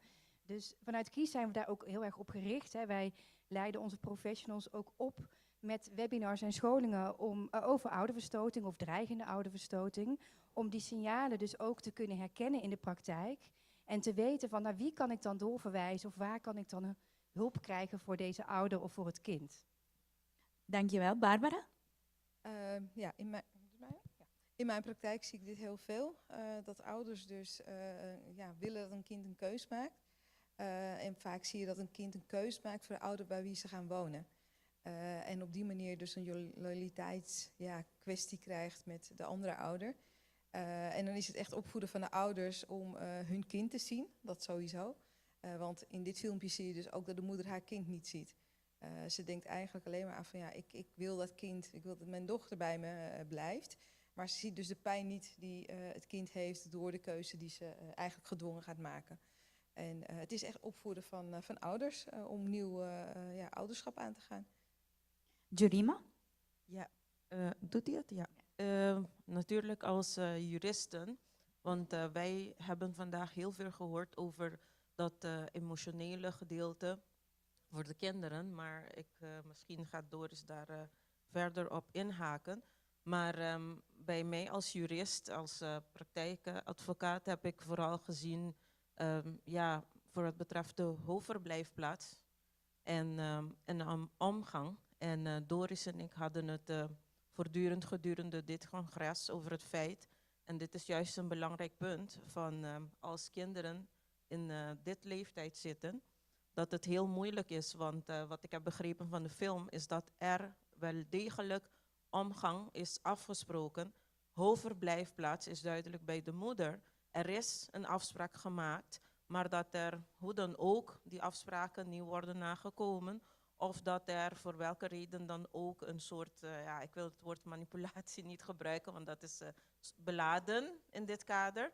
Maar dat is juist het probleem. Als de kinderen dan 15, 16, 17, soms 14 zijn, dat er afspraken zijn gemaakt, maar dat er dan toch via een omweg die afspraken niet worden nagekomen. En voor ons als juristen is het dan heel moeilijk als er een omgang is bepaald, opgelegd door het gerecht. Maar het kind wil zelf niet, dat zegt het kind tenminste, zoals je ziet in het filmpje, hoe moet je daarmee dan omgaan? Dus dat is dan, wij hopen, wij zijn minder positief. Realistisch. Ja, ik wil zeggen, wij hopen echt van harte dat het Kies daarin gaat helpen. Maar ik weet het niet, want het is moeilijk. Ik vind de leeftijd, dat leeftijd heel moeilijk. Van jongere kinderen zie je dan meestal wel dat de kinderen meegaan en dan geen eigen mening hebben. En dat het echt vanuit de ouders komt. Maar als je eigen kind dan zegt, ik wil je niet meer zien.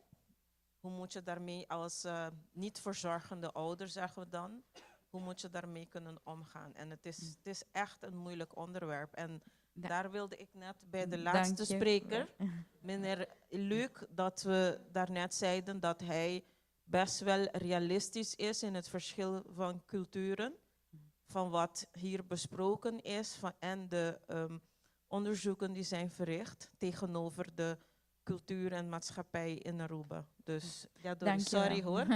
Doris. Nou ja, ze maakt het me wel makkelijk, want dan is zij de pessimistische en ik niet. kijk, wat we daarnet hebben gezien is echt wat in de praktijk plaatsvindt. En ik heb eigenlijk wel vragen, want we hebben het de hele tijd gehad over het opstellen van een ouderschapsplan, voor een plan die major, voor het tot stand komen van de echtscheiding. Maar dit gaat eigenlijk om een geval van, ja, er was een plan, er is een plan, er zijn afspraken gemaakt en die worden gewoon niet nagekomen. En op een gegeven moment is dat kind boven de 12. Want dat is wel duidelijk, ze is boven de 12, het is een teenager. En als zo'n ouder bij me aankomt en zegt van, ja, ben je al bij de psycholoog geweest? Ja, het is een kind van 15 of 16, lijkt me wel.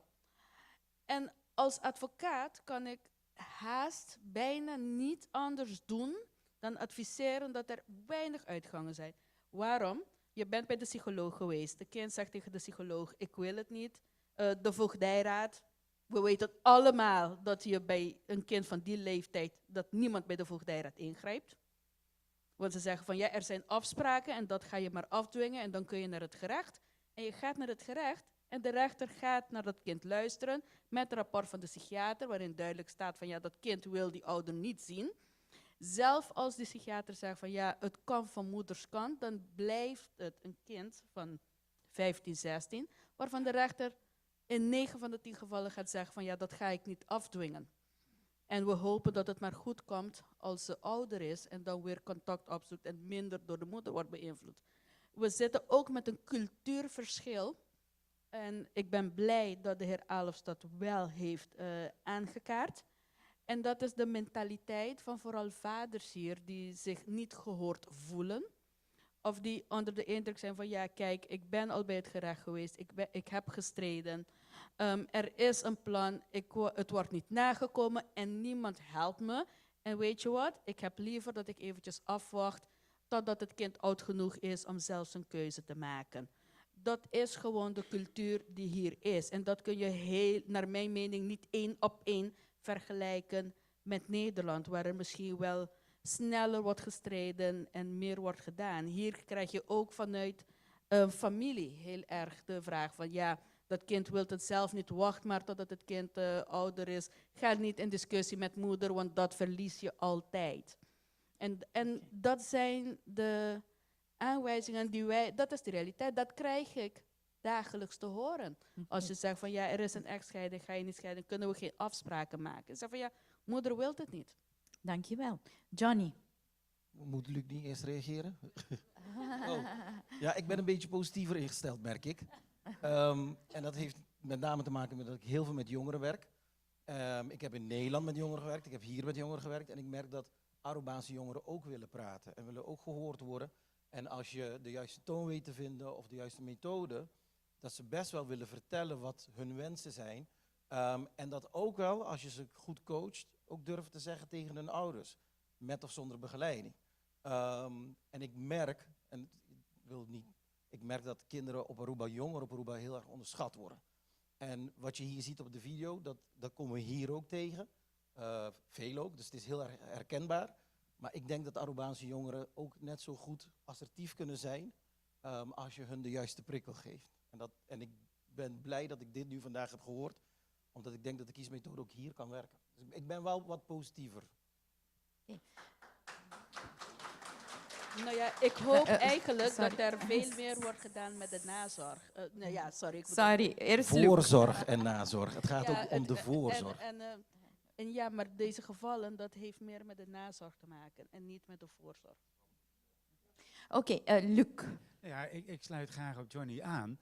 Er zitten hier ook studenten van IPA bij. En dat is leraaropleiding voor de mensen die dat niet weten. Daar heb ik 10 jaar lang kleuterdidactiek gegeven. En dat het zo is, wil niet zeggen dat het zo blijft. En ik denk dat als wij inderdaad de juiste technieken en strategieën leren, we have to raise the village. En dat wil zeggen dat we ook onszelf moeten leren om die gesprekken te kunnen voeren met kinderen. Om die ruimte te maken voor kinderen, om die sensitiviteit te voelen van oké, dit kind gaat die kant op. En dan maak je als leerkracht en als opvoeder, maak je echt vaak het onmogelijke mee. Dus misschien dat wij wel als commissie ook snel in gesprek moeten met advocaten en rechters van hoe kunnen we daar samen proberen te komen? Want we need the whole village. Oké, nu wil ik eventjes... dankjewel, Luc. Nu wil ik eventjes, Jacqueline, jij werkt met Kies. En je ziet dit filmpje. Dit is natuurlijk vergevorderd in een ouderverstoting stadium. En je hoort Doris en je hoort Jurima en je hoort Johnny. Denk jij dat Kies dit kan voorkomen, dat het zo ver komt? Ja, dat denk ik zeker. En het sleutelwoord is denk ik bewustwording. En wij hebben dat 20 jaar geleden in Nederland ook gehad.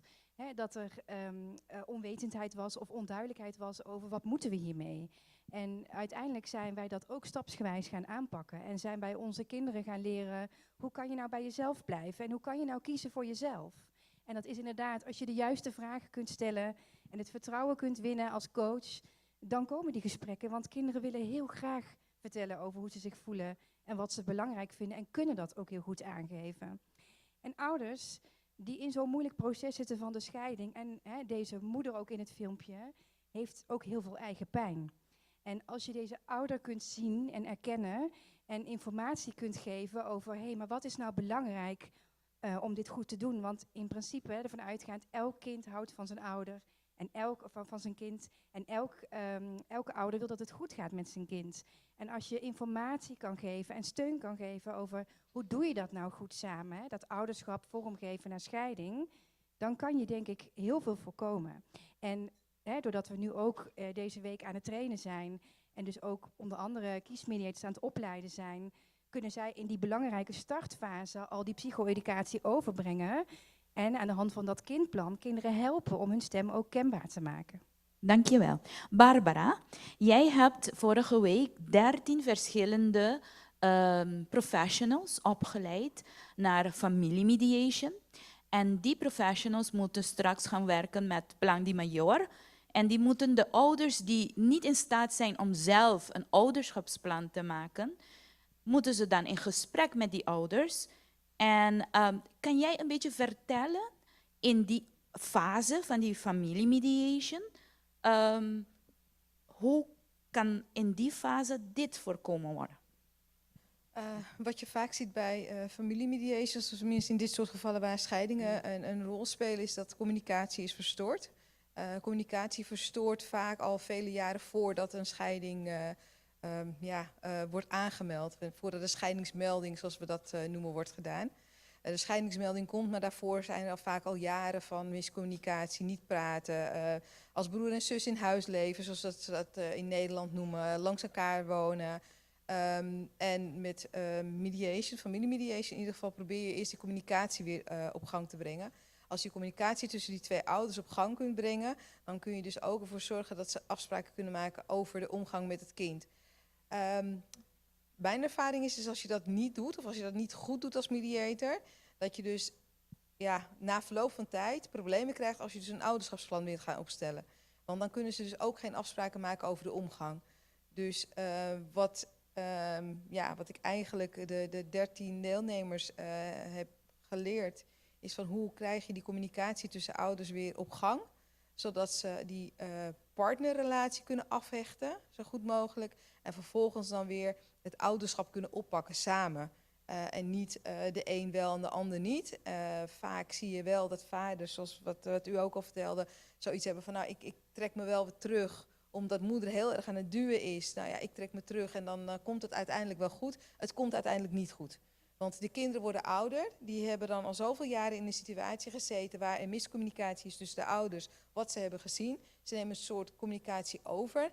En ik denk dat het percentage kinderen dat zelf dan contact weer gaat opzoeken met de niet verzorgende vader, dat heel weinig is. Dus eigenlijk zou je ouders in de beginfase als deze mediators dus met ouders in gesprek gaan. Die communicatie, heel erg op de communicatie moeten gaan zitten. Hoe ga je dat weer herstellen, zodat je ouders kunt zijn van jullie kind. En ouders willen zijn van jullie kind wil zeggen dat er dus een goede verdeling is in de omgang. Wat is eigenlijk het aspect in de familiemediation dat ouders niet in mediation krijgen? Voor degenen die niet bekend zijn met familiemediation.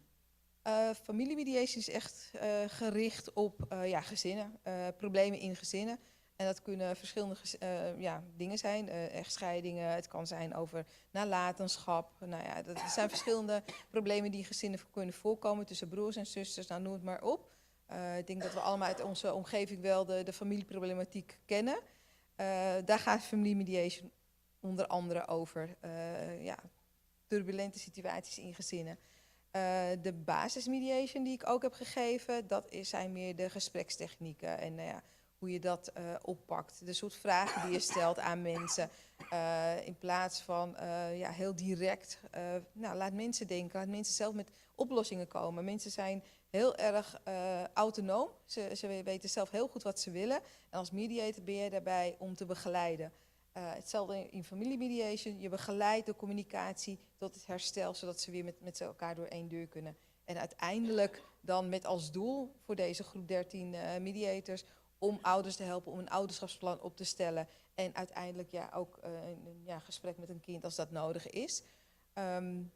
En dat is eigenlijk het verschil met de familiemediation en een andere vorm van mediation. Dankjewel. Johnny, wil je... Ja. Nu gaan we over naar de Q&A. Dus dan kunnen jullie hand opsteken en dan krijgen jullie de microfoon.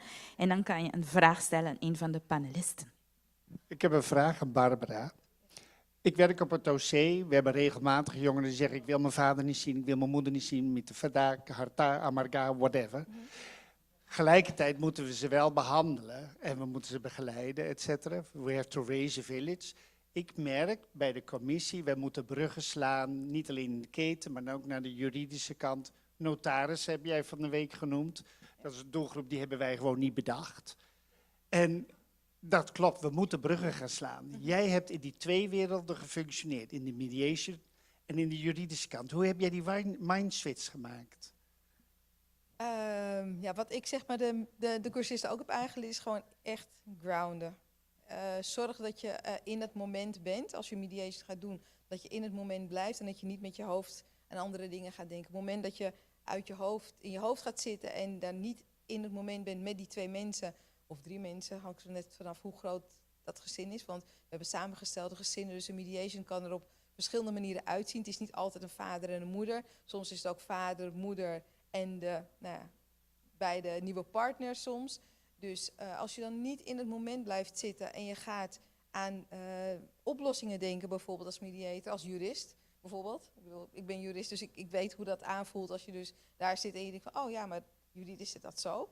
Als je het moment dat je dat gaat doen, dan verlies je het contact met de mensen en dan ben je je hele verhaallijn eigenlijk ook kwijt. En dan kun je die mensen ook niet goed begeleiden. Dus ik heb altijd tegen ze gezegd van, ik draag heel graag hakken. Dit is nog laag. Ik draag altijd iets hoger. Maar voor vandaag denk ik van, ik wil een beetje veilig lopen. Dus ik heb dan altijd andere soorten schoenen aan. Ik heb altijd platte schoenen aan, zodat ik echt gewoon goed met mijn voeten op de grond kan zitten en gewoon echt mijn werk kan doen. Dus als familiemediator en ouders die gaan scheiden, zit je echt in dat moment. Je bent daar in dat moment, je hoort die mensen, je luistert die mensen, je ziet die mensen en je gaat daarin verder. Je gaat dat werk doen. Ook met een kind. Als een kind dus komt met van, ik wil mijn vader niet zien.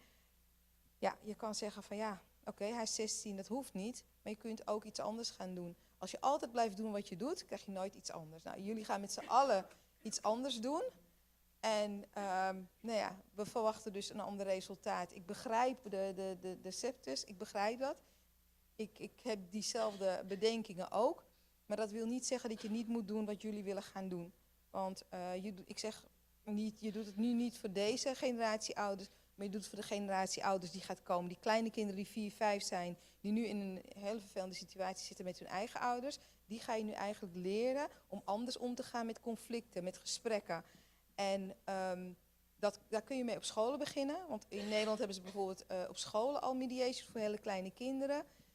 Dus je begint laag. Je moet heel laag beginnen. Wil je een generatie gaan creëren die anders omgaat met een conflict, een familieconflict of wat dan ook.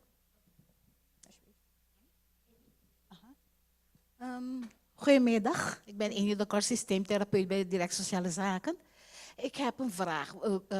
Dus op Aruba zijn er meer eigenlijk mensen die trouwen. En we hebben verschillende type relaties. Bijvoorbeeld, we hebben vaders die bij verschillende vrouwen kinderen verwerken. Dus we praten over scheiding, maar er zijn verschillende andere types relatievormen. En mijn vraag is dit plan alleen voor dus echtparen, man-vrouw? Want laten we het ook eerlijk zijn. Er is nu een tendens, LGBTQ, whatever. Dus andere relatievormen. Dus ja, dat ontmoet ik ook in mijn praktijk. Maar is dit alleen voor man-vrouw verhoudingen die gaan scheiden? Of bijvoorbeeld al die vaders die kinderen bij verschillende vrouwen verwerken? Hoe zit dat? Dat is mijn vraag. Mag ik daar één ding op zeggen? Ja? Er zijn ook genoeg vrouwen die meerdere kinderen bij meerdere mannen verwekken. Ja, ik zit hier met heel veel vrouwen, maar Luc, help me. Er zijn ook heel veel van. Heel veel. Wil iemand van de panelisten beantwoorden of zal ik het beantwoorden? Nou, ik wil er wat aan toevoegen als het kan. Ja, ja. Omdat we krijgen meerdere soorten ouders, we krijgen ook meerdere soorten samengestelde gezinnen. Maar iets wat ik vrij uniek vind aan Aruba is dat wij kinderen hebben die wonen in een huis met meerdere gezinnen tegelijkertijd. Dus kinderen die wonen bij opa en oma en bij tante en de nieuwe man met 2 kinderen en oom met 3, 4 verschillende vrouwen, 8 kinderen. En dat ik merk dat we bij die kinderen vaak niet eens weten, of bij de jongeren niet eens weten, wie heeft nou de autoriteit. En als je dan met ouders aan de slag gaat, maar er speelt daarachter heel veel stemmen nog een rol.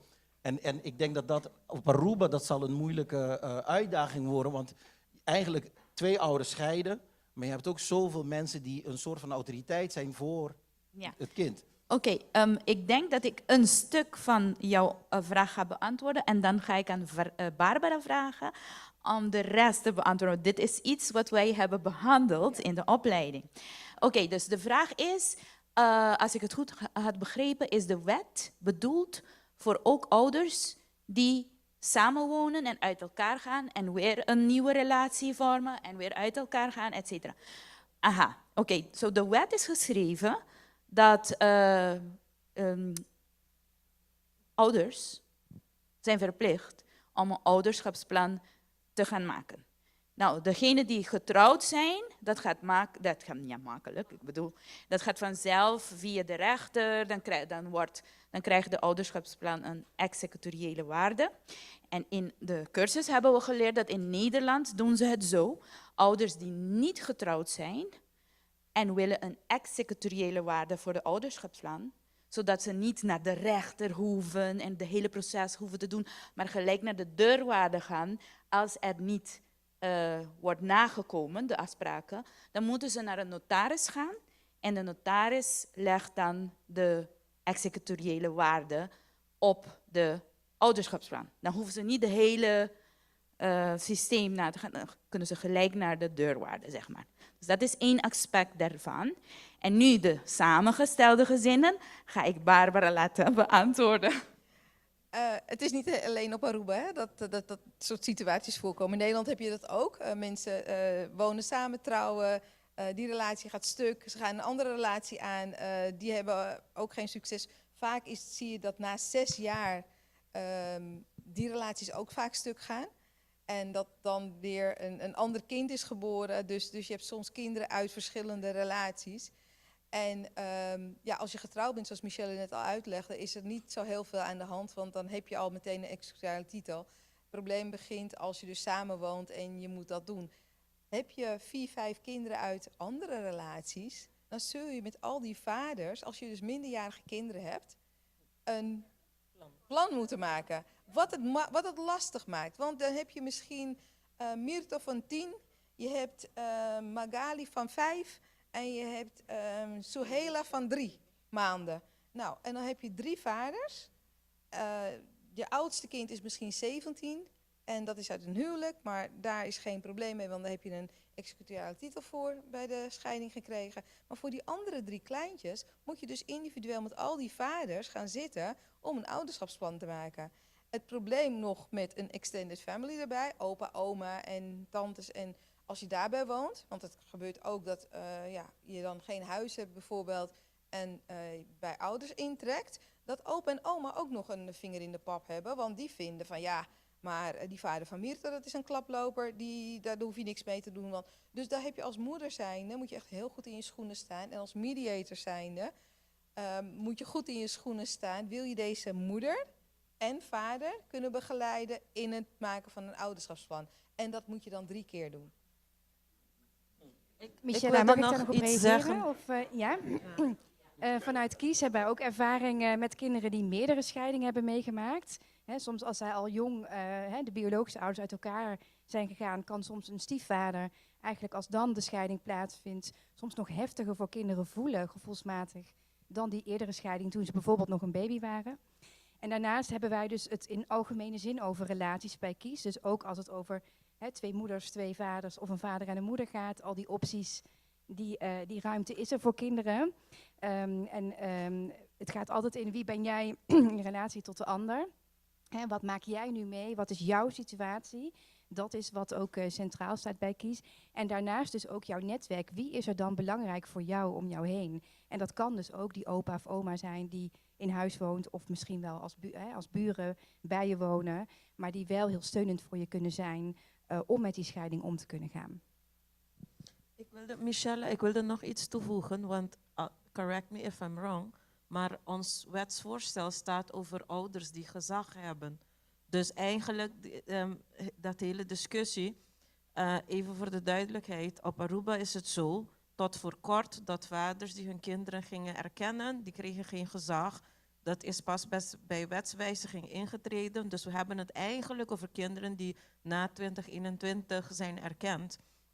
Want de ouders die niet getrouwd zijn en de vader heeft het erkend en ze hebben geen voorzieningen getroffen over het gezag, die hebben gewoon geen gezag.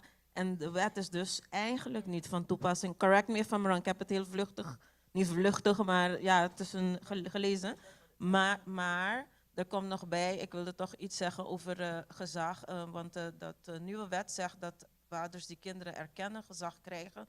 We hadden eigenlijk gewild dat er nog een regeltje erbij zou staan. Vaders die met de kinderen wonen en erkennen, want dan heb je vaders die kinderen herkennen en echt tot nu toe geen rol spelen, gewoon gezag krijgen met de nodige problemen anyway.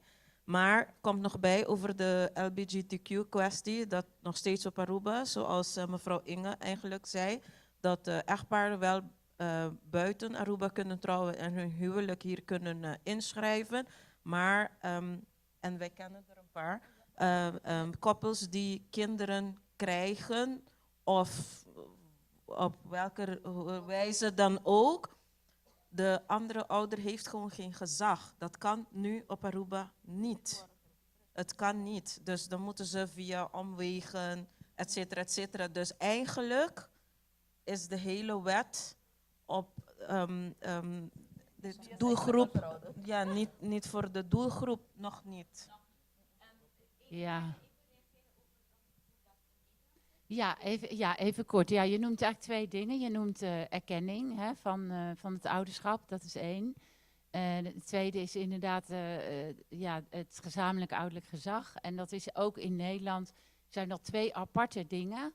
En ook in Nederland gebeurt het regelmatig, vooral bij samenwonende ouders, dat ze wel het kind erkennen, vaders, maar dat ze vergeten dat ze ook gezamenlijk ouder gezag aan moeten vragen. En in Nederlandse wetgeving is het wel zo, of in de rechtsgang moet ik zeggen, dat de rechter meeneemt als het een zorgrelatie is. Dus ongeacht of er sprake is van gezamenlijk gezag, dat ze dat een langdurige zorgrelatie, dat ze dat meenemen in het toekennen van recht op omgang. Hier ook, maar we hebben we hadden het niet over het toekennen van omgang, we hadden het over de manier waarop de wet is opgesteld. Ja, dat en die snap gaat ik. alleen maar over ouders met gezamenlijk gezag. En dat geldt sinds 2021 alleen voor erkenden, maar die van daarvoor, die hebben dan geen gezag. Ja, dat begrijp ik. En dat is maar volgens mij een leemte. Dat begrijp ik, maar dat is dus ook in Nederland zo. Ja, en dat lijkt me ook eigenlijk vrij logisch dat je een ouder zonder ouderlijk gezag niet automatisch gezag toekent, snap je? Dus Maar dat is nu wel volgens zo. mij is dat in de rechtsgang ook lastig. dat is maar nu wel Dat is zo nu op wel zo. Aruba.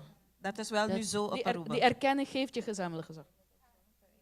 Is die koppeling automatisch? Ja, Nu, dat, nu. en dat is nu sinds Ja. 2021. En Dan daarom hebben we dit opgehaald. Ja, en daarom zeggen we van Ja. die wet, die conceptwet in ieder geval Ja. die wij hebben gezien, die heeft het over ouders die gezamenlijk gezag hebben. Ja. En dat Ja. kan samenwonenden zijn als je dat kind Ja. erkent, maar we moeten dan wel duidelijk zijn als we het hebben over de wet.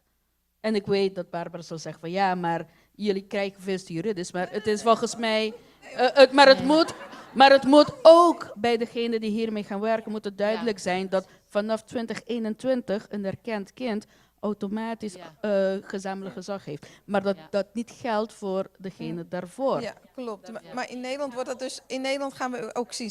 Vanaf 1 april gaan we ook diezelfde kant op. Hè? In Nederland worden ook mannen die vader worden op 1 april.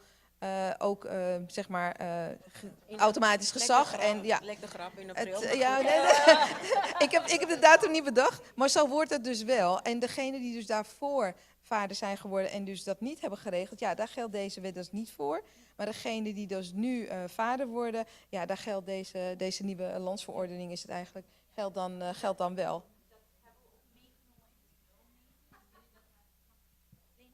Eventjes, sorry, Gracita. Dat hebben we ook meegenomen in de nulmeting.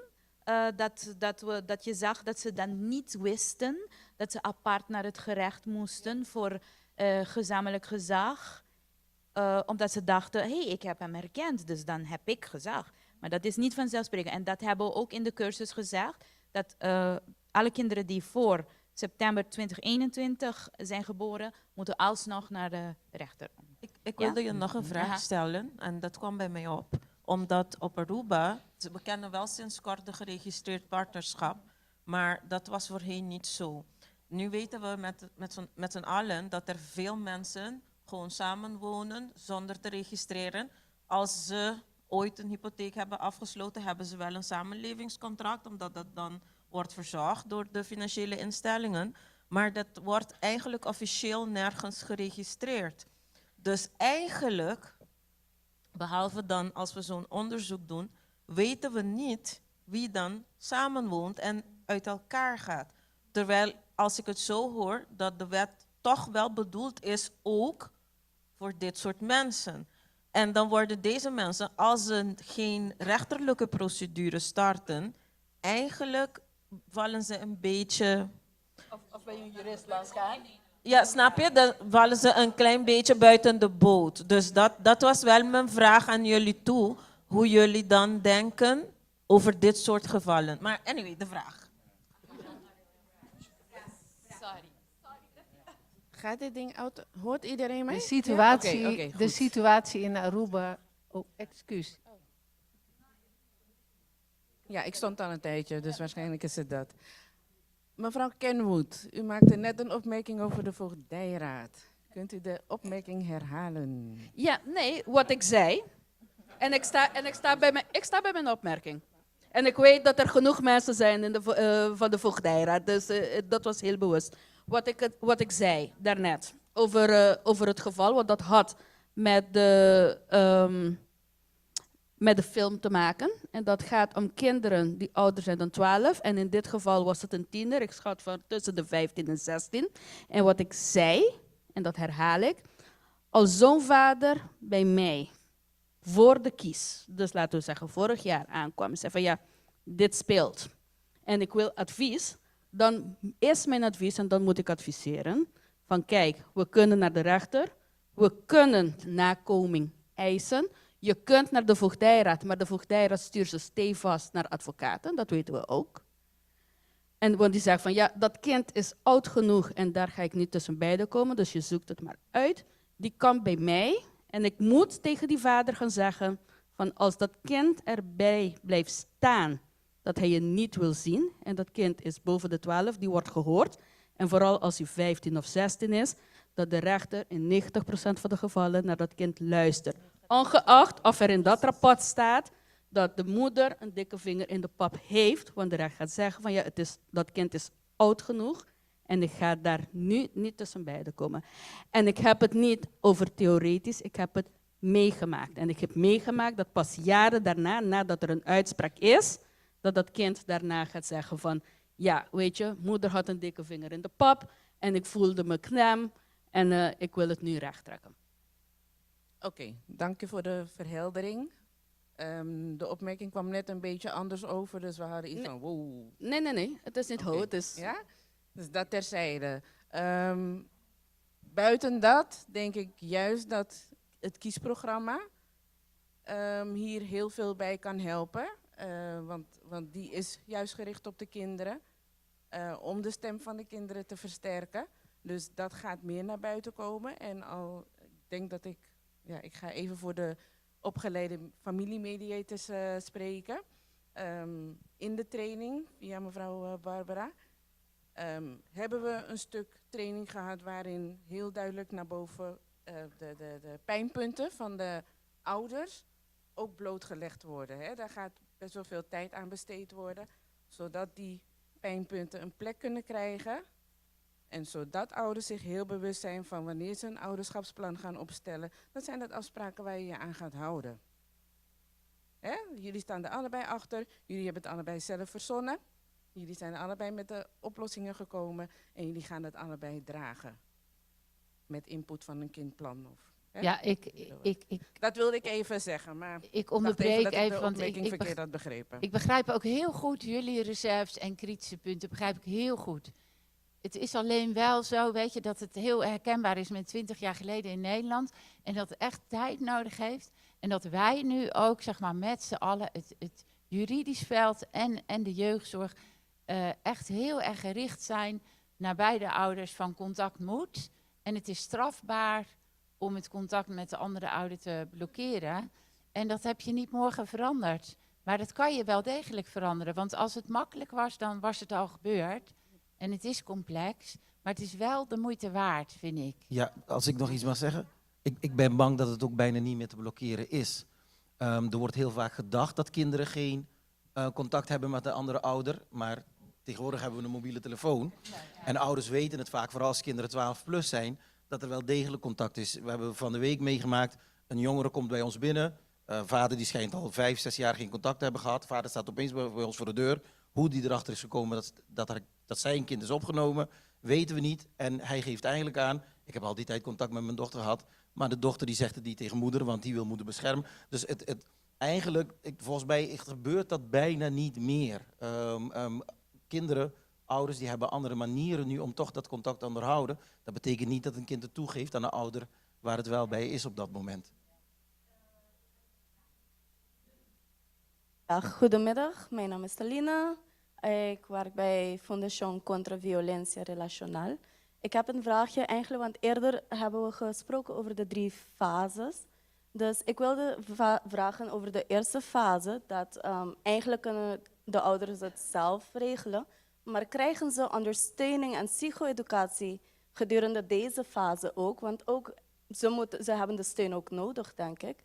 En op de derde fase, die is de complexe scheidingen, werken jullie met de it takes a village, so we're raising a village type of mindset.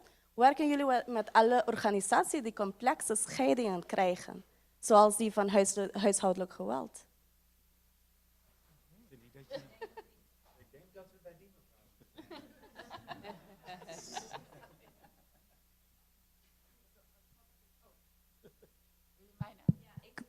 Ik moet antwoord geven. Oké, dus de fase 1 is bedacht voor ouders die op een win-win situatie zitten. En idealiter zouden ze het in eigen kring moeten gaan oplossen. Ja? Maar wij kennen ons cultuur. Dus eigenlijk, onze cultuur is meer, ik moet toch iemand even spreken. En ik moet toch eventjes, misschien op 1 gesprekje. Ja? En daarvoor hebben we de Loket Plan di Major.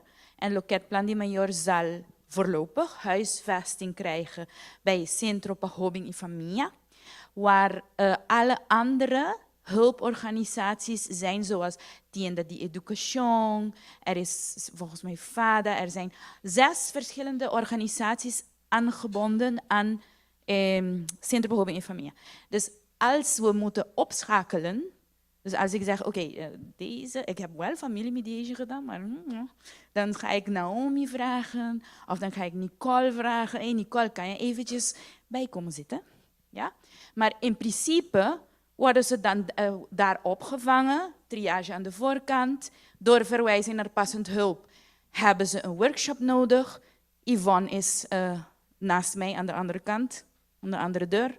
En Yvonne die organiseert allerlei workshops, samen met Tienda de Educación, samen met, ik zag vandaag mevrouw van Zilveren Kruis, die geven ook heel veel lezingen. Dus dan kunnen we gelijk verwijzen naar hun. Ja?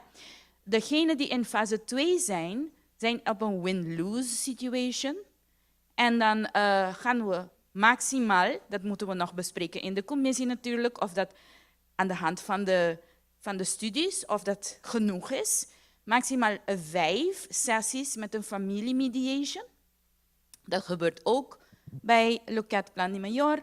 En dan gebruiken we alle 13 van de andere hulpverleners die we dan even lenen om die mediation te doen. Er komt ook een kiesplan, ja? Dus dan hebben ze 1 kiesgesprek met het kind. En dat moeten we allemaal organiseren nog natuurlijk, hoe we dat zien, hoe dat gaat gebeuren. En we krijgen ook de kiesinterventie die op de scholen gebeurt. Dat zijn 8 wekelijkse sessies, group intervention van 10 kinderen met 2 coaches daarop. Met een informatieavond en een afsluitingavond, dus eigenlijk 10 weken. Dus zo gaan we het aanpakken. En voor de fase 3, wat jij vroeg, ja, natuurlijk. Daarom hebben we ook Magali in onze commissie. Magali, die komt net uit Fundación contra Violencia Relacional en is nu de directeur geworden van Bureau Sostenimi, meldpunt kindermishandeling. En met haar en Aiska, die is ook in de commissie, dat is de directrice van directie Voogdijraad. En we hebben ook eigenlijk, ze kijkt naar beneden, maar mevrouw Anneke, die heeft ook gezegd dat ze mee wil werken. Dat is de directrice van Fundación Guillami. En met hen gaan we dat designen. Natuurlijk met Inge, want Inge die heeft een heleboel ervaring. Zo hadden wij bijvoorbeeld bedacht dat wij een methode willen, dat heet kind uit de knel. En dat is ook effectief bewezen, een interventie. Maar Inge zegt, hey, misschien is dat niet echt voor jullie cultuur heel pasbaar. Gebruik ouderschap blijft en een alternatieve traject, parallel ouderschap.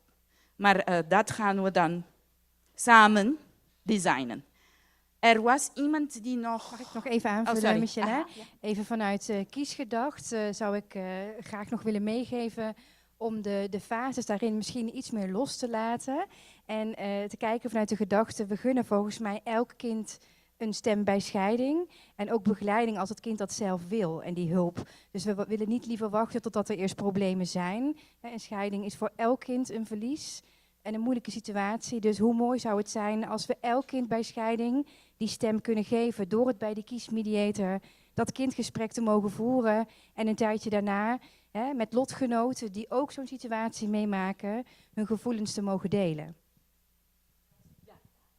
Nou, maar ja, mijn naam is Maya Wadin, ik ben werkzaam bij Kies en ik geniet echt van dat op deze dag de uitvoering, het beleid en de wetenschap allemaal in één zaal bij elkaar zitten. Daar ben ik echt van onder de indruk. Dus dat wou ik even noemen. En verder, ja, jij zei het net al, maar ik dacht ook een heel klein dingetje in die uitvoering, dat lotgenotencontact van de kinderen op de scholen, even aansluitend op wat u ook zei, dat is heel erg krachtig ook van Kies en kan zo preventief werken. Dus niet alleen het gesprek met de ouder, maar juist het onderling in gesprek. Maar eigenlijk heb jij dat net gezegd, dus ik geef gauw de microfoon weer af. Ja, je hebt net een beetje informatie gegeven over de planning van de uitvoering. Ik had 2 vragen, wanneer die ongeveer afgerond is. En dan gaat de implementatie van start. En hoe worden wij allemaal geïnformeerd over de implementatie? En dat is vooral zodat we niemand uit het oog verliezen. Bijvoorbeeld de gezinnen die uit elkaar gaan, die niet getrouwd zijn. En wij het veld daar tegenaan lopen. En zodat we weten waar we naartoe kunnen gaan voor hulp. Dus eigenlijk 2 vragen. Wanneer begint de implementatie en hoe worden we geïnformeerd? Wel, Bert, wij hebben bedacht dat we de loketplan die major ongeveer in april zullen opzetten, maar de rest? Oké. De gedachte is dat 1 april de loket ouderschapsplan open gaat, maar we hebben nog niet genoeg meubeltjes. Dus dat wordt een zachte opening en later een forsere opening, laten we maar zo zeggen.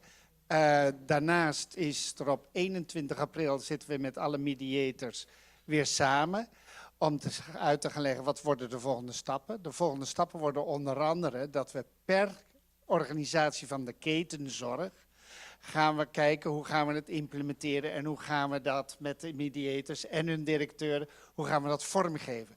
Want tot op heden hebben we medewerkers van alle leidinggevenden van de organisatie waar de studenten van uitkomen. Maar er zijn wat switchen geweest. Er is een nieuwe directeur bij de DAS gekomen. Die moet eigenlijk de lijn van de waarnemer-directeur even overnemen. En daar moeten we nog mee kennis maken. En Magali begint op 1 april. Zeg ik dat goed? Jouw baas begint daar op 1 april. Dus dan gaan we dus al die ketens af. Maar daarnaast heb je nog heel veel andere organisaties, zoals de MDC, die zitten van, gebeurt er wat, gebeurt er niet wat, waar gebeurt het, et cetera. Dat komt in een later stadium als we de implementatieplan in het algemeen en uniform hebben, maar ook instellingspassend, zeg maar. Als dat plan helemaal klaar is, dan gaan we weer naar het veld terug. Met hopelijk ook weer onderzoeksvragen. Ja? Maar de eerste stap is dus eigenlijk de keten die we hebben van 0 tot 18-jarige kinderen, die jeugdhulpverleningsketen, die moeten we zoveel mogelijk op 1 lijn gaan krijgen. Ja? En dan, zoals NDC, andere organisaties, is dan daarna.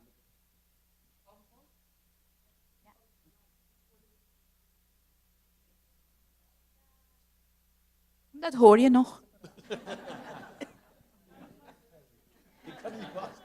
Goedemiddag, mijn naam is Tim Kroes. Ik ben rector van Collegie Arubado, een HAVO-VWO-school op Aruba. Dit klinkt hoopvol, moet ik zeggen. En het klinkt ook alsof dit echt wel doorgaat. En daar ben ik heel blij om.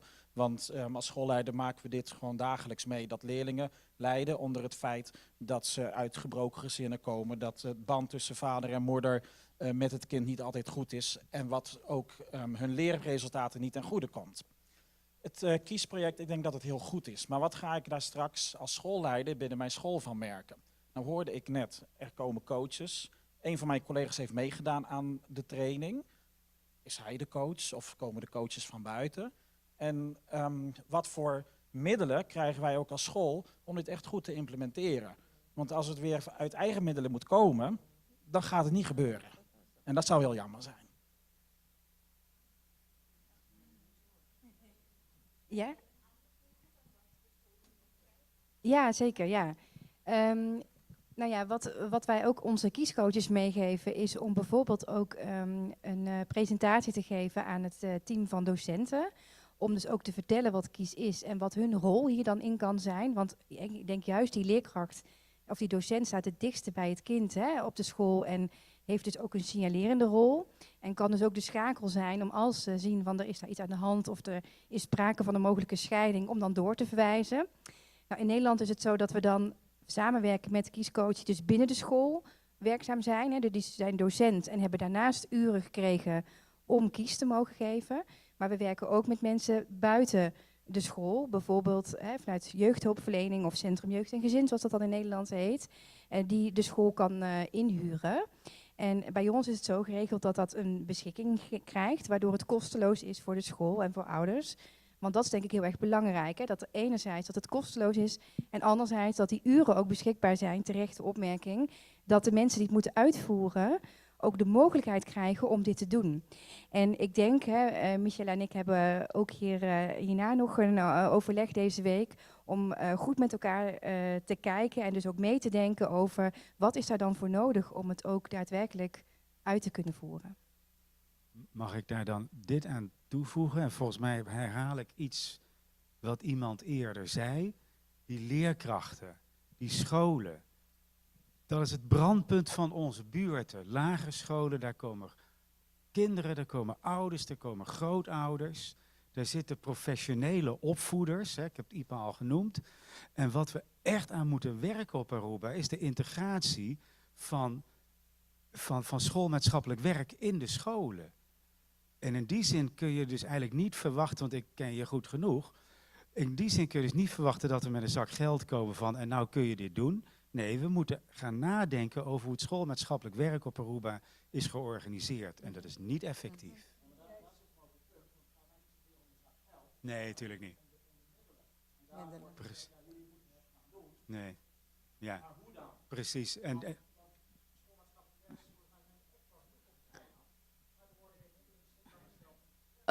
Mag ik even onderbreken om een antwoord te geven daarop? Toen wij de uitnodiging hadden gestuurd aan alle schoolbesturen en aan alle mensen die meededen aan de kiescoachtraining, hebben we heel duidelijk gemaakt dat wij verwachten en wij vragen van ze dat ze 10 uur gaan werken aan het geven van een kiesinterventie. Minstens per jaar. En alle besturen, u ook, heeft dat ondertekend. Dus hoe gaan we dat doen? Budgetneutraal. Budgetneutraal.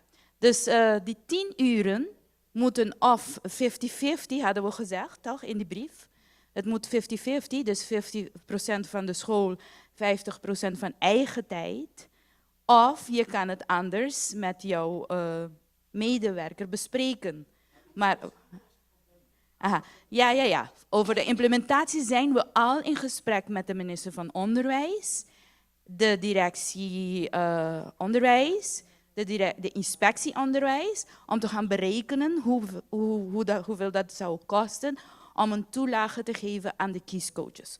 Maar zover zijn we nog niet. Ja, ja, Bert? Misschien is het wel duidelijk om te zeggen, de wet is niet waterdicht. Onze plannen zijn niet waterdicht. We weten niet wat de politiek over 4 jaar tegen ons zegt. We weten niet of we donateurs over 4 jaar vinden. We weten wel dat de groep waar we mee te maken hebben in de school groter wordt, zwaarder wordt, vervelender wordt. Zorguren nemen af in scholen. Caseloads bij voogdijraad of Fondation Yami nemen toe. Dus we moeten tools verzinnen, middelen verzinnen om het beste werk neer te zetten. Individueel zal af moeten nemen, groepsondersteuning, programma's zullen toe moeten nemen, want dan heb je meer kinderen, etc. Dit proces, wat is nu het mooie? We hebben veel geldstromen proberen te vinden die vastliggen bij de politiek of vastliggen bij de minister, maar ook daarbuiten. Om continuïteit, ook na een verkiezing of nadat meneer Berts op pensioen gaat of nadat Michel een andere baan heeft, dat het doorgaat. Maar dat betekent dus dat we draagkracht moeten vinden in de keten, maar ook in de poot scholen. En de scholen is de vindplek. En als je hoort hoe zwaar scholen het hebben, omdat ze soms 40, 50, 60% probleemkinderen hebben in een klas. En dan heb ik het over Hilario of Kukwisa. Dus dat kan me voorstellen. Het is niet waterdicht, maar in de komende jaren moeten we dat proefondervindelijk gaan verbeteren. Sorry, er is iemand voor mij en daarna daar is er ook iemand. Ik wil alleen 1 ding toevoegen. Ja, zij gaat eerst, daarna jij. En dat ik zelf 15 jaar voor de klas heb gestaan. En als je problemen krijgt met een leerling, omdat hij in de knel zit, dan ben je heel veel uren kwijt aan nagesprekken, de kind uitsturen, nagesprekken, ouders achter ouders gaan, met ouders gesprekken doen, la, en dan bereik je niks. En dit is een effectieve interventiemiddel die heel kort is, effectief is. Het wordt gebakken in 1 uur. 8 keer 1 uur. En hopelijk los je dat wel op. En dan heb je geen last meer van die kind in je klas. Sorry.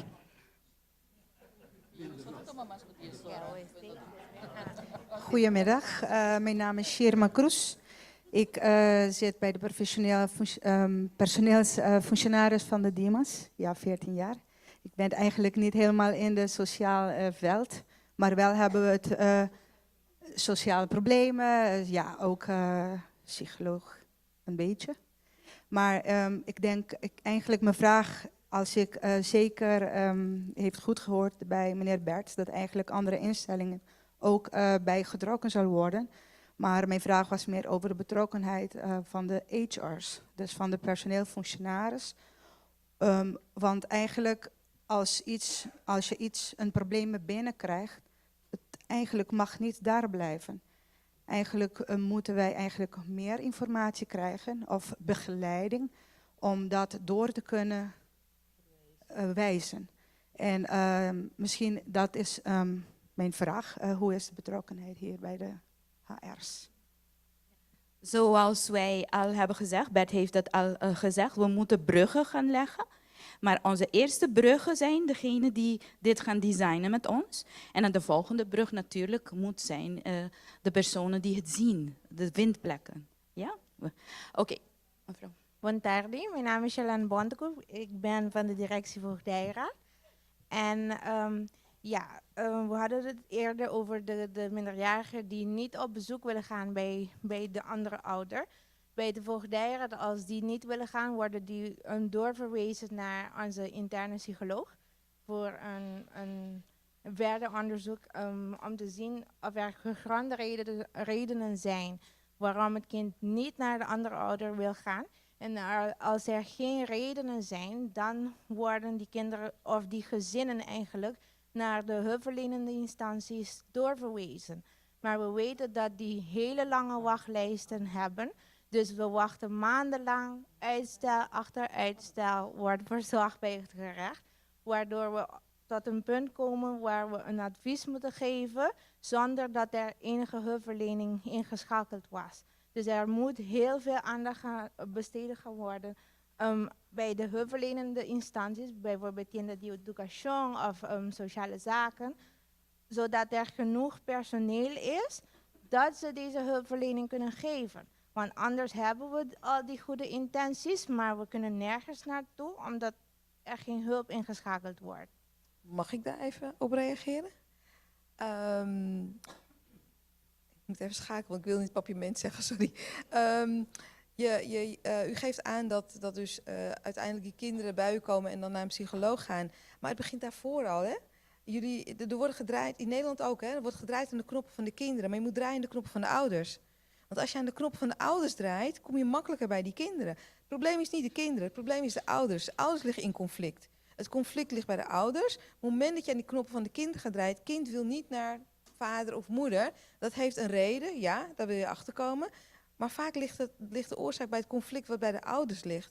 Dus door te draaien aan de knoppen van de kinderen naar een psycholoog te sturen, naar sociale zaken of andere wachtlijsten die er zijn, die we ook in Nederland hebben, kom je er niet. Je moet op verschillende vlakken gaan schaken. Het is net een schaakbord. Je speelt een spel op 1 bord, maar het zijn verschillende delen die je moet gebruiken om uiteindelijk te kunnen winnen. En de winst die erin zit, is dan een ouderschapsplan en een kind wat zowel naar vader als moeder wil gaan. Maar dan moet je niet alleen draaien aan de knoppen van de kinderen. En ik denk dan sowieso, als je alleen aan de knoppen van kinderen gaat draaien, begin je verkeerd. Begin bij die ouders. Daarom zijn die 13 mediators opgeleid, die dus die ouders gaan begeleiden om dat conflict op te lossen, zodat daar minder stress thuis is en dat kind in een betere situatie komt te zitten. En dan kan je verder met dat kind. Wat ik...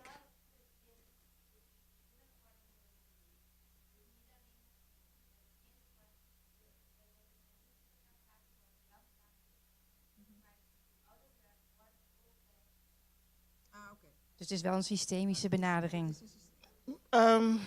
Als ik nog even iets mag zeggen naar aanleiding van de resultaten van de Youth Monitor. En ik sluit me aan wat Luc heeft gezegd, maar ook wat eerder is opgemerkt. Het hele instituut van school is heel belangrijk in deze. Want het is de leerkracht vaak die de eerste persoon is die opmerkt of signaleert dat er een probleem is. En mijn vraag is eigenlijk, zijn de kiescoaches ook bij het IPA geweest? Want de IPA heeft als het onderwijs of het Sociaal Pedagogisch Instituut van Land Aruba de opdracht om de leerkrachten af te leveren voor deze samenleving. En we weten allemaal dat ze staan in wijken en barrio's waar ze ook een bril moeten opzetten en een framing moeten hebben van de sociaal-maatschappelijke context waarin ze staan.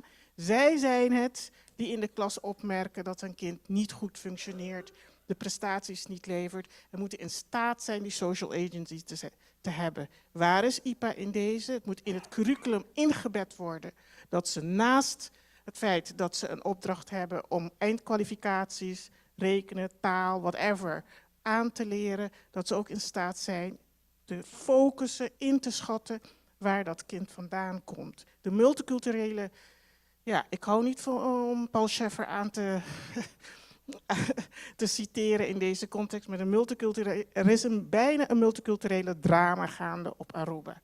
Dat veel van onze leerkrachten met klassen geconfronteerd worden met verschillende migrantenachtergronden. De leerkrachten hebben een probleem of met de ouders uit de Haitiaanse achtergrond te dealen, Colombiaanse, Venezolaanse, Filipijnse, Jamaicaanse achtergrond. Dat zijn noemers en achtergronden en culturele dynamieken waar ook op een hele andere manier gesanctioneerd wordt, opgevoed wordt en waar conflicten op een hele andere manier ook worden uitgevochten of worden aangegaan. IPA, met de opdracht die het heeft, behoort meegenomen te worden. De leerkracht van de toekomst behoort gezien te worden, want zij zijn het die in de klas het als eerste opmerken. Dit wil ik even gezegd hebben. Ja, u heeft gelijk.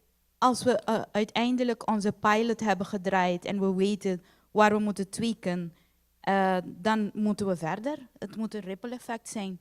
Maar eerst hebben wij nu de 44 docenten, sociaal-maatschappelijke werkers en IB'ers die de schoolbesturen en de schoolhoofden toestemming hebben gegeven om mee te doen aan de kies.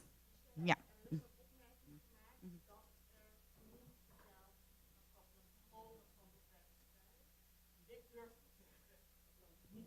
Nee, we weten allemaal Wij stemmen dat ze daarin niet mee. genoeg zijn. Dat weten we allemaal. Maar dat is niet de discussie nu. Aha, ja. Volgens mij bedoelen ze dat er genoeg opgeleid zijn, maar niet dat ze in hun professional rol zijn. Ik denk dat het zo bedoeld is. Ja. Precies, dus dat wilde meneer zeggen. Ja, dat is ook zo. En apart van sociale werkers hier op Aruba hebben we ook heel veel welzijnswerken afgeleverd elk jaar bij de EPI. En dat heeft ook eigenlijk, als die allemaal een rol kunnen krijgen in onze samenleving, nou, dan zijn we 10.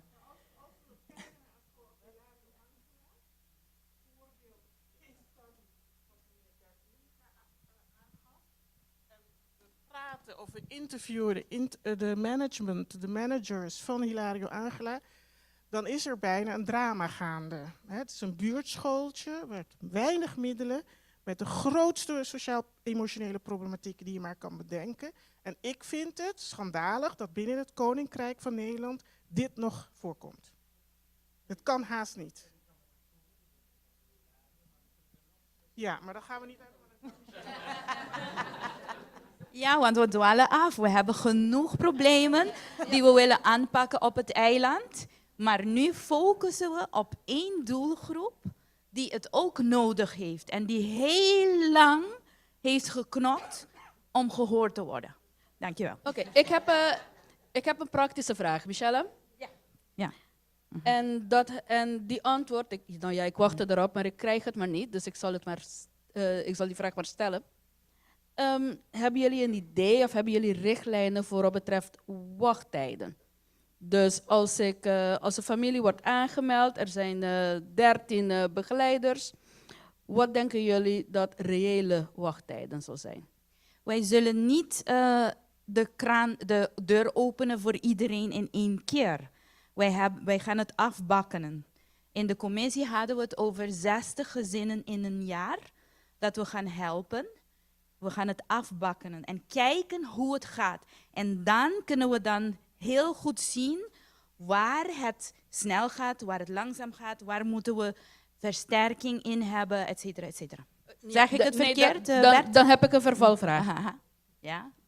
Want dan hebben jullie het over 60 gezinnen die misschien vrijwillig bij jullie komen. Maar in die wet staat gewoon ook opgenomen dat de rechter het kan opleggen. Hebben jullie daar rekening mee gehouden dat de rechter zich echt niet aan jullie maximale 60 gezinnen gaat houden?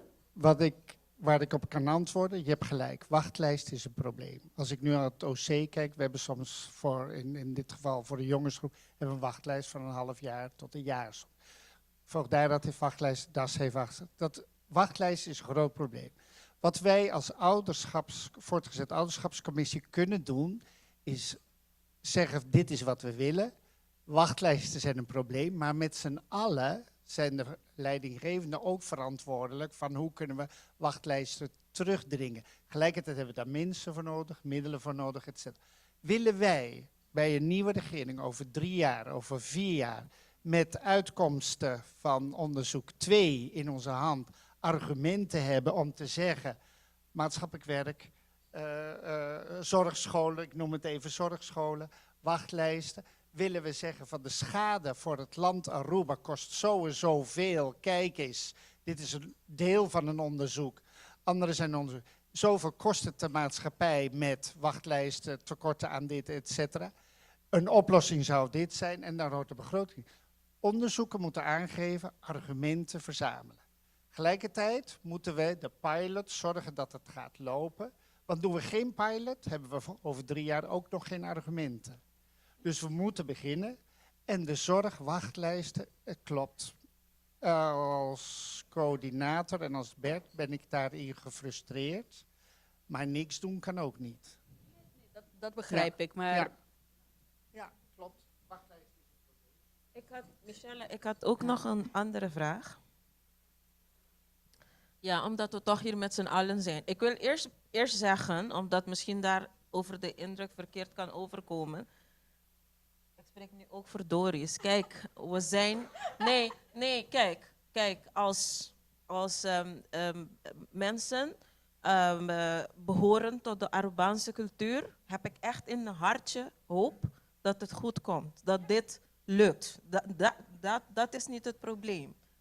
Ik hoop het van harte, echt. Want het is wel mooi wat jullie hier doen. En gaan doen en willen gaan doen.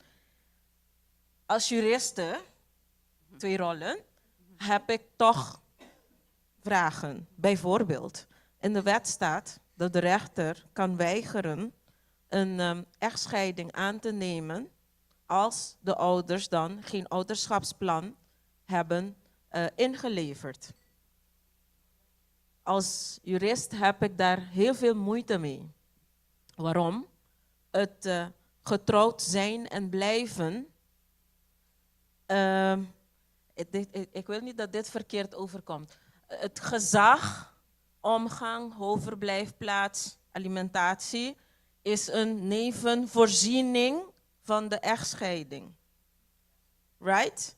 En dan worden mensen in hun fundamenteel recht om te scheiden beperkt door een nevenvoorziening. Ik ben zelf moeder van 2 kinderen. Ik noem mijn kinderen zeker geen nevenvoorzieningen. Maar als jurist is dat gewoon echt zo. En het getrouwd zijn heeft heel veel gevolgen voor paren, behalve dan omgang hoofdverblijfplaats, etc. En nu worden deze mensen gedwongen om getrouwd te blijven. En, wacht even, er is een scriptie een aantal jaren geleden geschreven in aanloop. Een scriptie van een Nederlandse studente met... Imke van Lierop. Ja, ik heb dat wel gelezen voor dit paneldiscussie. En ook zij kaarten aan dat dit probleem in Nederland met de huidige wet een probleem is. En nu weet ik dat artikel 6 of lid 6 van, nu weet ik dat artikel niet uit mijn hoofd, maar een lid 6 bestaat, een soort uitclausule. Maar ontsnappingsclausule. Ja, maar de rechter kan misschien vinden dat dat geen reden is of dat de reden die je aanvoert. En ik vind dat toch wel een hele, het betreden met handen en voeten van een fundamenteel recht van de mensen. Ja. En hebben jullie daarover iets bedacht in de wet of in de uitwerking of wat dan ook? Dus ja. Oké, dat zijn ook de vragen van de oppositie trouwens. En het staat ook in de NAF beantwoord van, wat gaat er dan gebeuren? Dan hebben we dan de verwijzing naar passend hulp. De rechter heeft al zijn tools die hij normaal heeft. En wij adden een extra tool erbij. En dat tool is fase 3 trajecten. Of ouderschap blijft, als dat niet functioneert. Dan is het parallel ouderschap en dan ga ik Inge het woord geven, zodat zij een beetje meer over kan vertellen. Nee, ja, ik denk dat dit duidelijk is en dat klopt wat jij vertelt. Het houdt niet op als je denkt, oh, het is niet gelukt. Dat is nou juist de crux, denk ik, om niet op te houden dan. Het is waar wat je noemt. Er is trouwens een heel proefschrift over geschreven van Marit Thomas van der Lans. Dat is misschien goed om die zal ik ook naar je sturen anders. Want dit speelt ook in Nederland natuurlijk. En het recht op scheiden dan, dat weegt zwaarder dan die nevenvoorzieningen. Waardoor ouders zuiver juridisch gezien kunnen scheiden zonder zo'n ouderschapsplan. Neemt niet weg, denk ik, dat als je dit invoert, dat je met z'n allen kan gaan zeggen, dit vinden wij belangrijk. En met z'n allen kan gaan uitdragen. En dan heb je niet bereikt dat over een half jaar iedereen dat lukt. Maar het gaat langzaam tussen de oren van mensen zitten van, oh, als we gaan scheiden, is het heel belangrijk toch om eerst na te gaan denken over hoe gaan we dit eigenlijk doen met de kinderen. En het is belangrijk om samen te gaan zitten. En ik denk ook, wat hier nu gebeurt, net zo goed als ouders een brug moeten slaan tussen vader en moeder, dat het juridisch veld en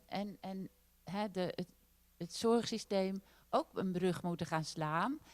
En jullie zitten hier en om met elkaar te kijken van oké, jullie noemen bezwaren, jullie noemen maar hoe gaan we dat aanpakken met elkaar, weet je?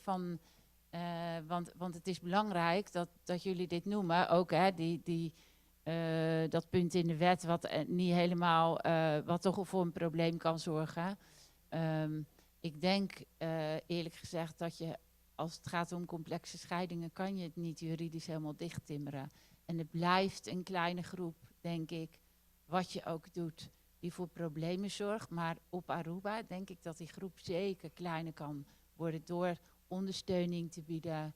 En echt van preventief tot curatief, zeg maar, aan de slag te gaan. Ja, maar de vraag is of we het vanwege deze groep zo moeten aanpakken dat je in het geheel niet kan scheiden of die echtscheidingsverzoek niet kan indienen. En dat vinden we dat niet gepast is. En ik kan ook zeggen waarom. En ik kan eentje uit de praktijk noemen en dan de praktische. Ik begin met het praktische gedeelte. Okay? Je dient een echtscheidingsverzoek en iedereen doet alsof dit door de rechter wordt getoetst. Dus dat die het verzoek ziet en die dat zegt van ja, deze wel, deze niet. Kijk, als jullie dit als kader zetten en zeggen van ja, die ouderschapsplan moet erbij, dan wordt dat gewoon geweigerd bij de balie. De rechter ziet het nooit, die toetst het niet. Dit wordt geweigerd bij de balie, omdat die ouderschapsplan er niet bij zit. We kunnen dan wel zeggen van, ik heb liever dat je zegt van, kijk, het is of blijft toneelvoorziening, of het wordt op de lange baan geschoven, toch? Want je krijgt geen echtscheiding diezelfde dag als het eenzijdig is. En dat geeft je dan in ieder geval een paar maanden voordat het wordt behandeld, om aan een ouderschaps, of het wordt getoetst door de rechter. Maar door gewoon te zeggen van ja, je kunt dat verzoek niet indienen, dan heb je al een probleem, want die rechter ziet het nooit. En dat zijn praktische bezwaren die wij hebben, omdat we dit meemaken. Nou ja, ik wil het eventjes afmaken. Ik zit al langer in het vak en ik zit in het vak van een periode waarin er geen echtscheiding werd uitgesproken, zolang de nevenvoorzieningen niet af waren. Ik weet niet of je dat nog hebt meegemaakt. Ik heb het wel meegemaakt. Ik heb een echtscheiding meegemaakt tussen partijen en het ging niet eens om de kinderen.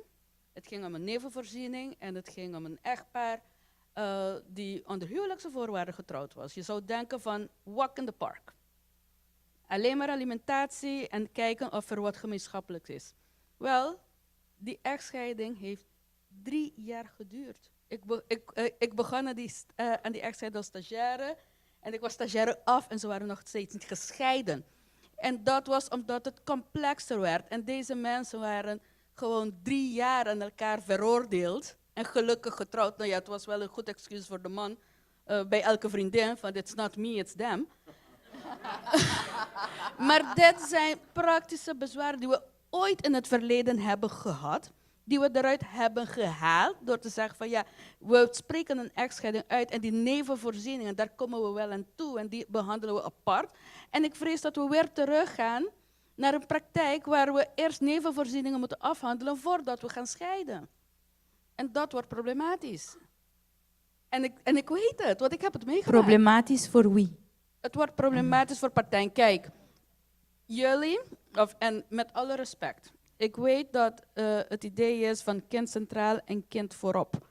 Maar als het hele probleem, als die hele dynamiek tussen de ouders zo verstoord is, bijvoorbeeld ze zitten bij Fondation voor Violentie Relationeel of van alles en nog wat, dan is voor hen het scheiden op in dat tijdstip primordiaal. En dan kunnen ze na die scheiding nog met elkaar door een deur. Dat hebben we meegemaakt, dat zien we Maar nog. de rechter heeft de tool, de rechter mag beslissen in sommige uitzonderingsgevallen om toch die scheiding door te laten gaan. Ja, maar dat is het probleem en daarom begon ik ermee. Die rechter ziet het niet, het wordt niet bij de balie Mag ik iets? aangenomen. Ik ben geen jurist, misschien ben ik ook een beetje dom dan. Nee, maar dat is het niet makkelijk te omzeilen door op de envelop, als je een echtscheiding gaat aanvragen, heel groot te schrijven, kind betrokken, en dat hij dan verplicht naar de rechter moet? Nee, Dat kan het niet. gaat niet, want kijk, degene bij de balie, die neemt het door, die ziet al. Kijk, het wordt niet eens aangenomen Doris. als de huwelijksakte ouder is dan 6 maanden. Ik ga je onderbreken, Doris, want we hebben een lid van gerecht in eerste aanleg in onze commissie. En wij gaan jouw valide Ze zijn ermee bekend. Ja, het is een valide zorg. Gaan we aan haar doorgeven dat zij bij haar baas kan gaan. En dan gaan wij dan een oplossing vinden. En daarvoor is het mooie dat we hier bij elkaar zitten. Ik stel voor dat je zelf met een oplossing komt. Ik heb een oplossing. Oké, Maak nou. het niet verplicht. Wel, we maken het verplicht, toch? Nee, goed, dan denk ik dat we moeten doorvragen. Het gaat om het Dankjewel voor je petitierecht. scherpzinnigheid. Ik vind niet dat je me het kunt verbieden om dat verzoek in te dienen. En alleen maar omdat ik... Dat is Ik denk dat je een knelpunt hebt. Daar heb ik zelf niet zo heel erg diep over nagedacht, ook omdat ik de achtergrond niet heb. En daarom kunnen we ermee naar mevrouw Naftali Engelbrecht en mevrouw Eeman dit voorleggen. Want die moeten hier een antwoord op geven. Dus ik denk dat dit een thema wordt die we in de commissie voor moeten gaan leggen. Heel graag. Ja? Yes. Dank je. Ja, ik voeg alleen maar toe dat mogelijkerwijs dat het verplicht kan worden gesteld, maar dan niet afhankelijk dient te worden gemaakt van het wel of niet uitspreken van de echtscheiding. Dat is wat Doris bedoelt. Want wat we nu al doen, is dat de rechter de echtscheiding uitspreekt. Punt. En de nevenvoorzieningen worden dan over 4 weken. En in die beschikking kan hij dan stellen, ik stel vast dat de ouderschapsplan moet komen. Maar dan zijn mensen, en dat hebben we dan beter gedaan dan in Nederland. Want dan stappen we daar overheen. Want zoals ik Nou, begon... En dan begon ik te stellen met het getrouwd blijven en zijn heeft meer gevolgen dan alleen de nevenvoorzieningen, financieel, et cetera. Dus dat is wat ik zou bedenken als oplossing. Dat het gewoon blijft, Mooi. maar dat de rechter dan bepaalt. Jij hebt gezegd in je verzoekschrift, ik kon geen plan opstellen voor die en die reden. En dat de rechter dan, oké, ik aanvaard het. Of ik vind het geen goede reden en kom er dan nog mee. En Wij nemen jouw oplossing mee, we nemen een knelpunt mee en we leggen dat voor eigenlijk aan mevrouw Eeman en de 2 rechters die bij ons in de commissie zitten. Want het is helemaal buiten mijn veld. Maar nogmaals, wetten zijn niet helemaal waterdicht, maar dit is een aandachtspunt die we mee moeten nemen. Dank ja, je. precies. Dus dat is alleen... Maar vind je het goed dat we hem afronden? Want ik wil ook nog op andere thema's. Ja. Er zijn nog meer. Anders gaan we alleen op dit stukje juridisch zitten. En ik weet niet of er nog vragen zijn op de keten of op de inhoud.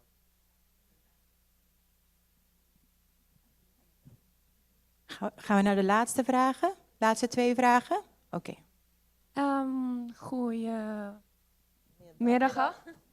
Mijn naam is Nanelle Kroes. Ik ben nu Wellbeing Manager bij Giannis Group. Maar ik wil nu praten eigenlijk vanuit ervaringsdeskundige zijnde.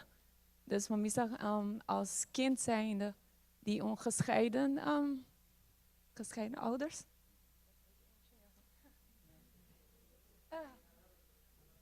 Maar ik vind het belangrijk om even te delen. Ik daarmee dus als ouder zijnde van kinderen van een gescheiden relatie. Met Hayasaki, dus ik vind het heel belangrijk dat jullie allemaal hiermee bezig zijn. Maar ik vind inderdaad dat er nog heel veel begeleiding mist. Dus als eigen ervaring wist ik mijn kinderen beter te begeleiden.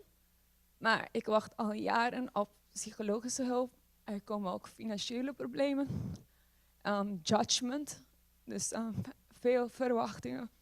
Meneer Botta, er wordt veel van jou als ouder verwacht. Veel judgment van, ja, waarom was je niet op tijd? Pero dan weten ze niet van, oké, je hebt die opvang niet. We noemen caregiving. Je mist dat, je bent alleen. Hoe gaan jullie daarmee om?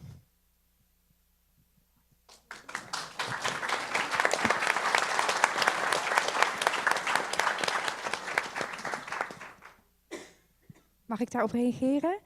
Dank u wel voor uw openheid. Waardeer ik enorm. En dit is wat we ook in Nederland tegenkomen. Want los van dat we zien dat kinderen behoefte hebben aan het delen van wat ze meemaken, hebben ouders dat ook. Ook ouders kunnen zich enorm alleen voelen of eenzaam voelen in dit proces. Bij Kies proberen we daar een bijdrage aan te leveren door ook ouderbijeenkomsten te organiseren die ze gratis kunnen volgen. Kies gescheiden opvoeden heet dat bij ons.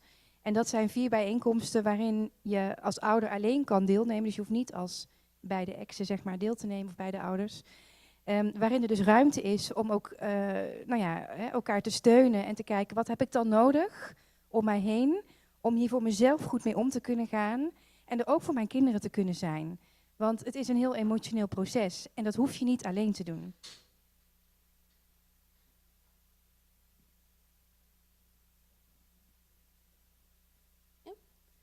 Hi, goedemiddag. Mijn naam is Natasja Gilkes. Ik ben de directeur van Fundación Panos Muchanang.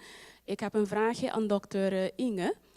U had tijdens uw presentatie aangegeven dat kinderen die een traumatische ervaring hebben meegemaakt, dat dit een negatieve effect kan hebben op de ontwikkeling van de hersenen, onder andere. En dit gebeurt met name bij kinderen tussen de 0 en 4 jaar en kinderen in de tienerleeftijd. Nou heb ik een vraagje over de KIES, want ik vind het heel goed. Maar als ik het goed heb begrepen, richt het zich op kinderen tussen de 7 en 12 jaar. Maar, en er werd ook gezegd dat we gaan richten op de scholen. Maar ik mis een doelgroep en dat is de doelgroep kinderopvang. Want kinderen van de leeftijd van 4 jaar en 3 jaar of 5 jaar, die maken scheidingen ook mee. En die voelen ook, die zien ook heel veel. En vaker gaan die niet zo snel naar een vriend bijvoorbeeld of een vriendin om zich te uiten. Dus ik vroeg me af wat jullie hiermee doen in Nederland. Hè, wanneer het gaat om kinderen onder de leeftijd van 7 jaar. Ik was benieuwd. Ja, dat is een hele goede vraag en dank je wel. En eigenlijk moet ik eerlijk zeggen dat ik hem beter aan Jacqueline kan geven. Oh, oké. Ja. Geeft helemaal niks. Ja, ik zal er antwoord op geven. En dat is inderdaad een hele terechte opmerking van u. Wij hebben nu ervoor gekozen om hier op Aruba een start te maken met de leeftijd 7-12 en 13 tot 17. Maar wij hebben in Nederland ook voor de doelgroep 4 tot 6 jaar begeleiding. En juist bij de jonge doelgroep is het denk ik ook heel belangrijk, wat vaak ook nog jonge ouders zijn, die ook nog veel opvoedvragen hebben, om die ook te ondersteunen. Dus daar hebben we ook een programma voor in Nederland voor 4 tot 6 jaar. En daarnaast bieden we bijvoorbeeld ook workshops aan pedagogische medewerkers, dus mensen die in de kinderopvang werken of de buitenschoolse opvang, om hen ook van informatie te voorzien hoe hiermee om te gaan. En dus ook ouders kunnen adviseren.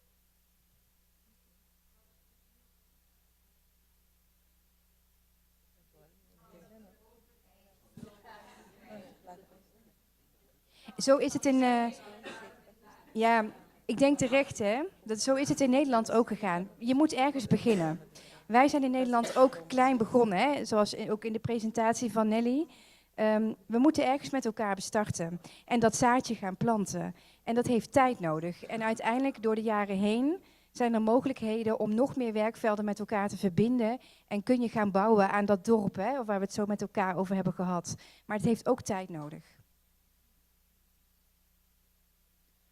All right, dankjewel panel. Heel groot applaus voor jezelf en voor de panel natuurlijk.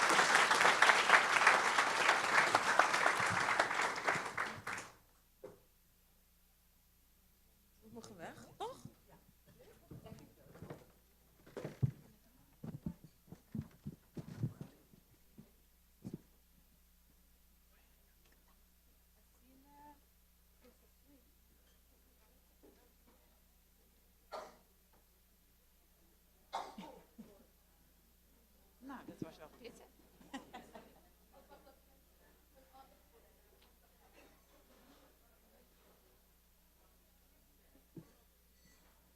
Next, wat we gaan presenteren is een liedje.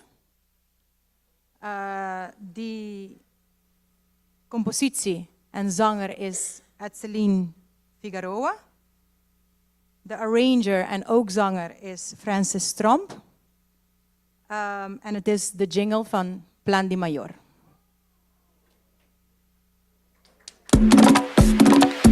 Van hacia Panosio, si turcos Panosio, laga problema banda, van sin tapar, ya llegan a un solución. Van hacia Panosio, si turcos Panosio, junto planificar, nos sumayan, aunque nos nota junto más, nos uno lo guardo perjudicar. Va junto traer un plan Di Mayor, nos merece mejor.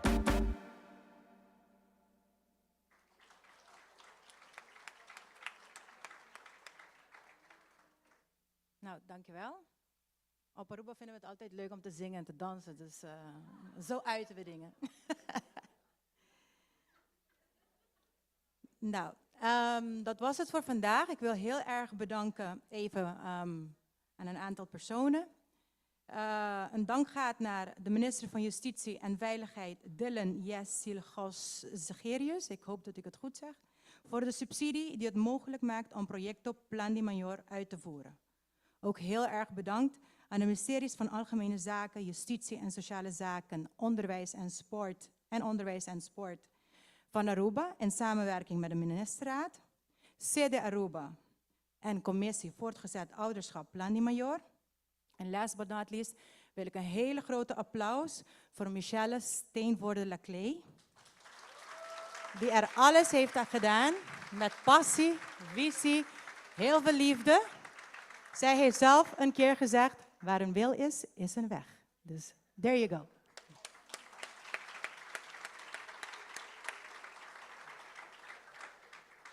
Dank je. Ten otra oportunidad. Sorry. Nou, ik wil iedereen bedanken voor je komst. En misschien komen er straks nog vragen op dat je beantwoord wil hebben. Of je hebt opmerkingen, je hebt ideeën die je met ons wilt delen. Ik wil zeggen dat wij een Facebook-page hebben, Plan di Mayor Aruba. En je kan ons ook bereiken bij plandimayoraruba@gmail.com. Ja? Als je vragen hebt, etc.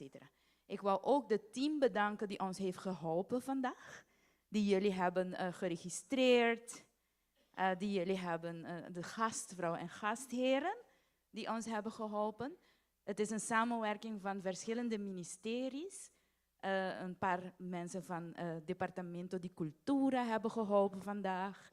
Een paar mensen van andere ministeries van Parlamento. En dus ja, samen komen we wel uit. No? Dankjewel. Voor degenen die geen parkeeruitritticket hebben gekregen, zit mijn collega daarachter. Zie je dat? De stagiaire van ons, we houden heel veel van haar. Miangela, daarachter. En daar kan je aan haar vragen dan voor een uitrit parkeerkaartje. Ja? Dank je wel voor je komst.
Everybody's feeling warm and bright. It's such a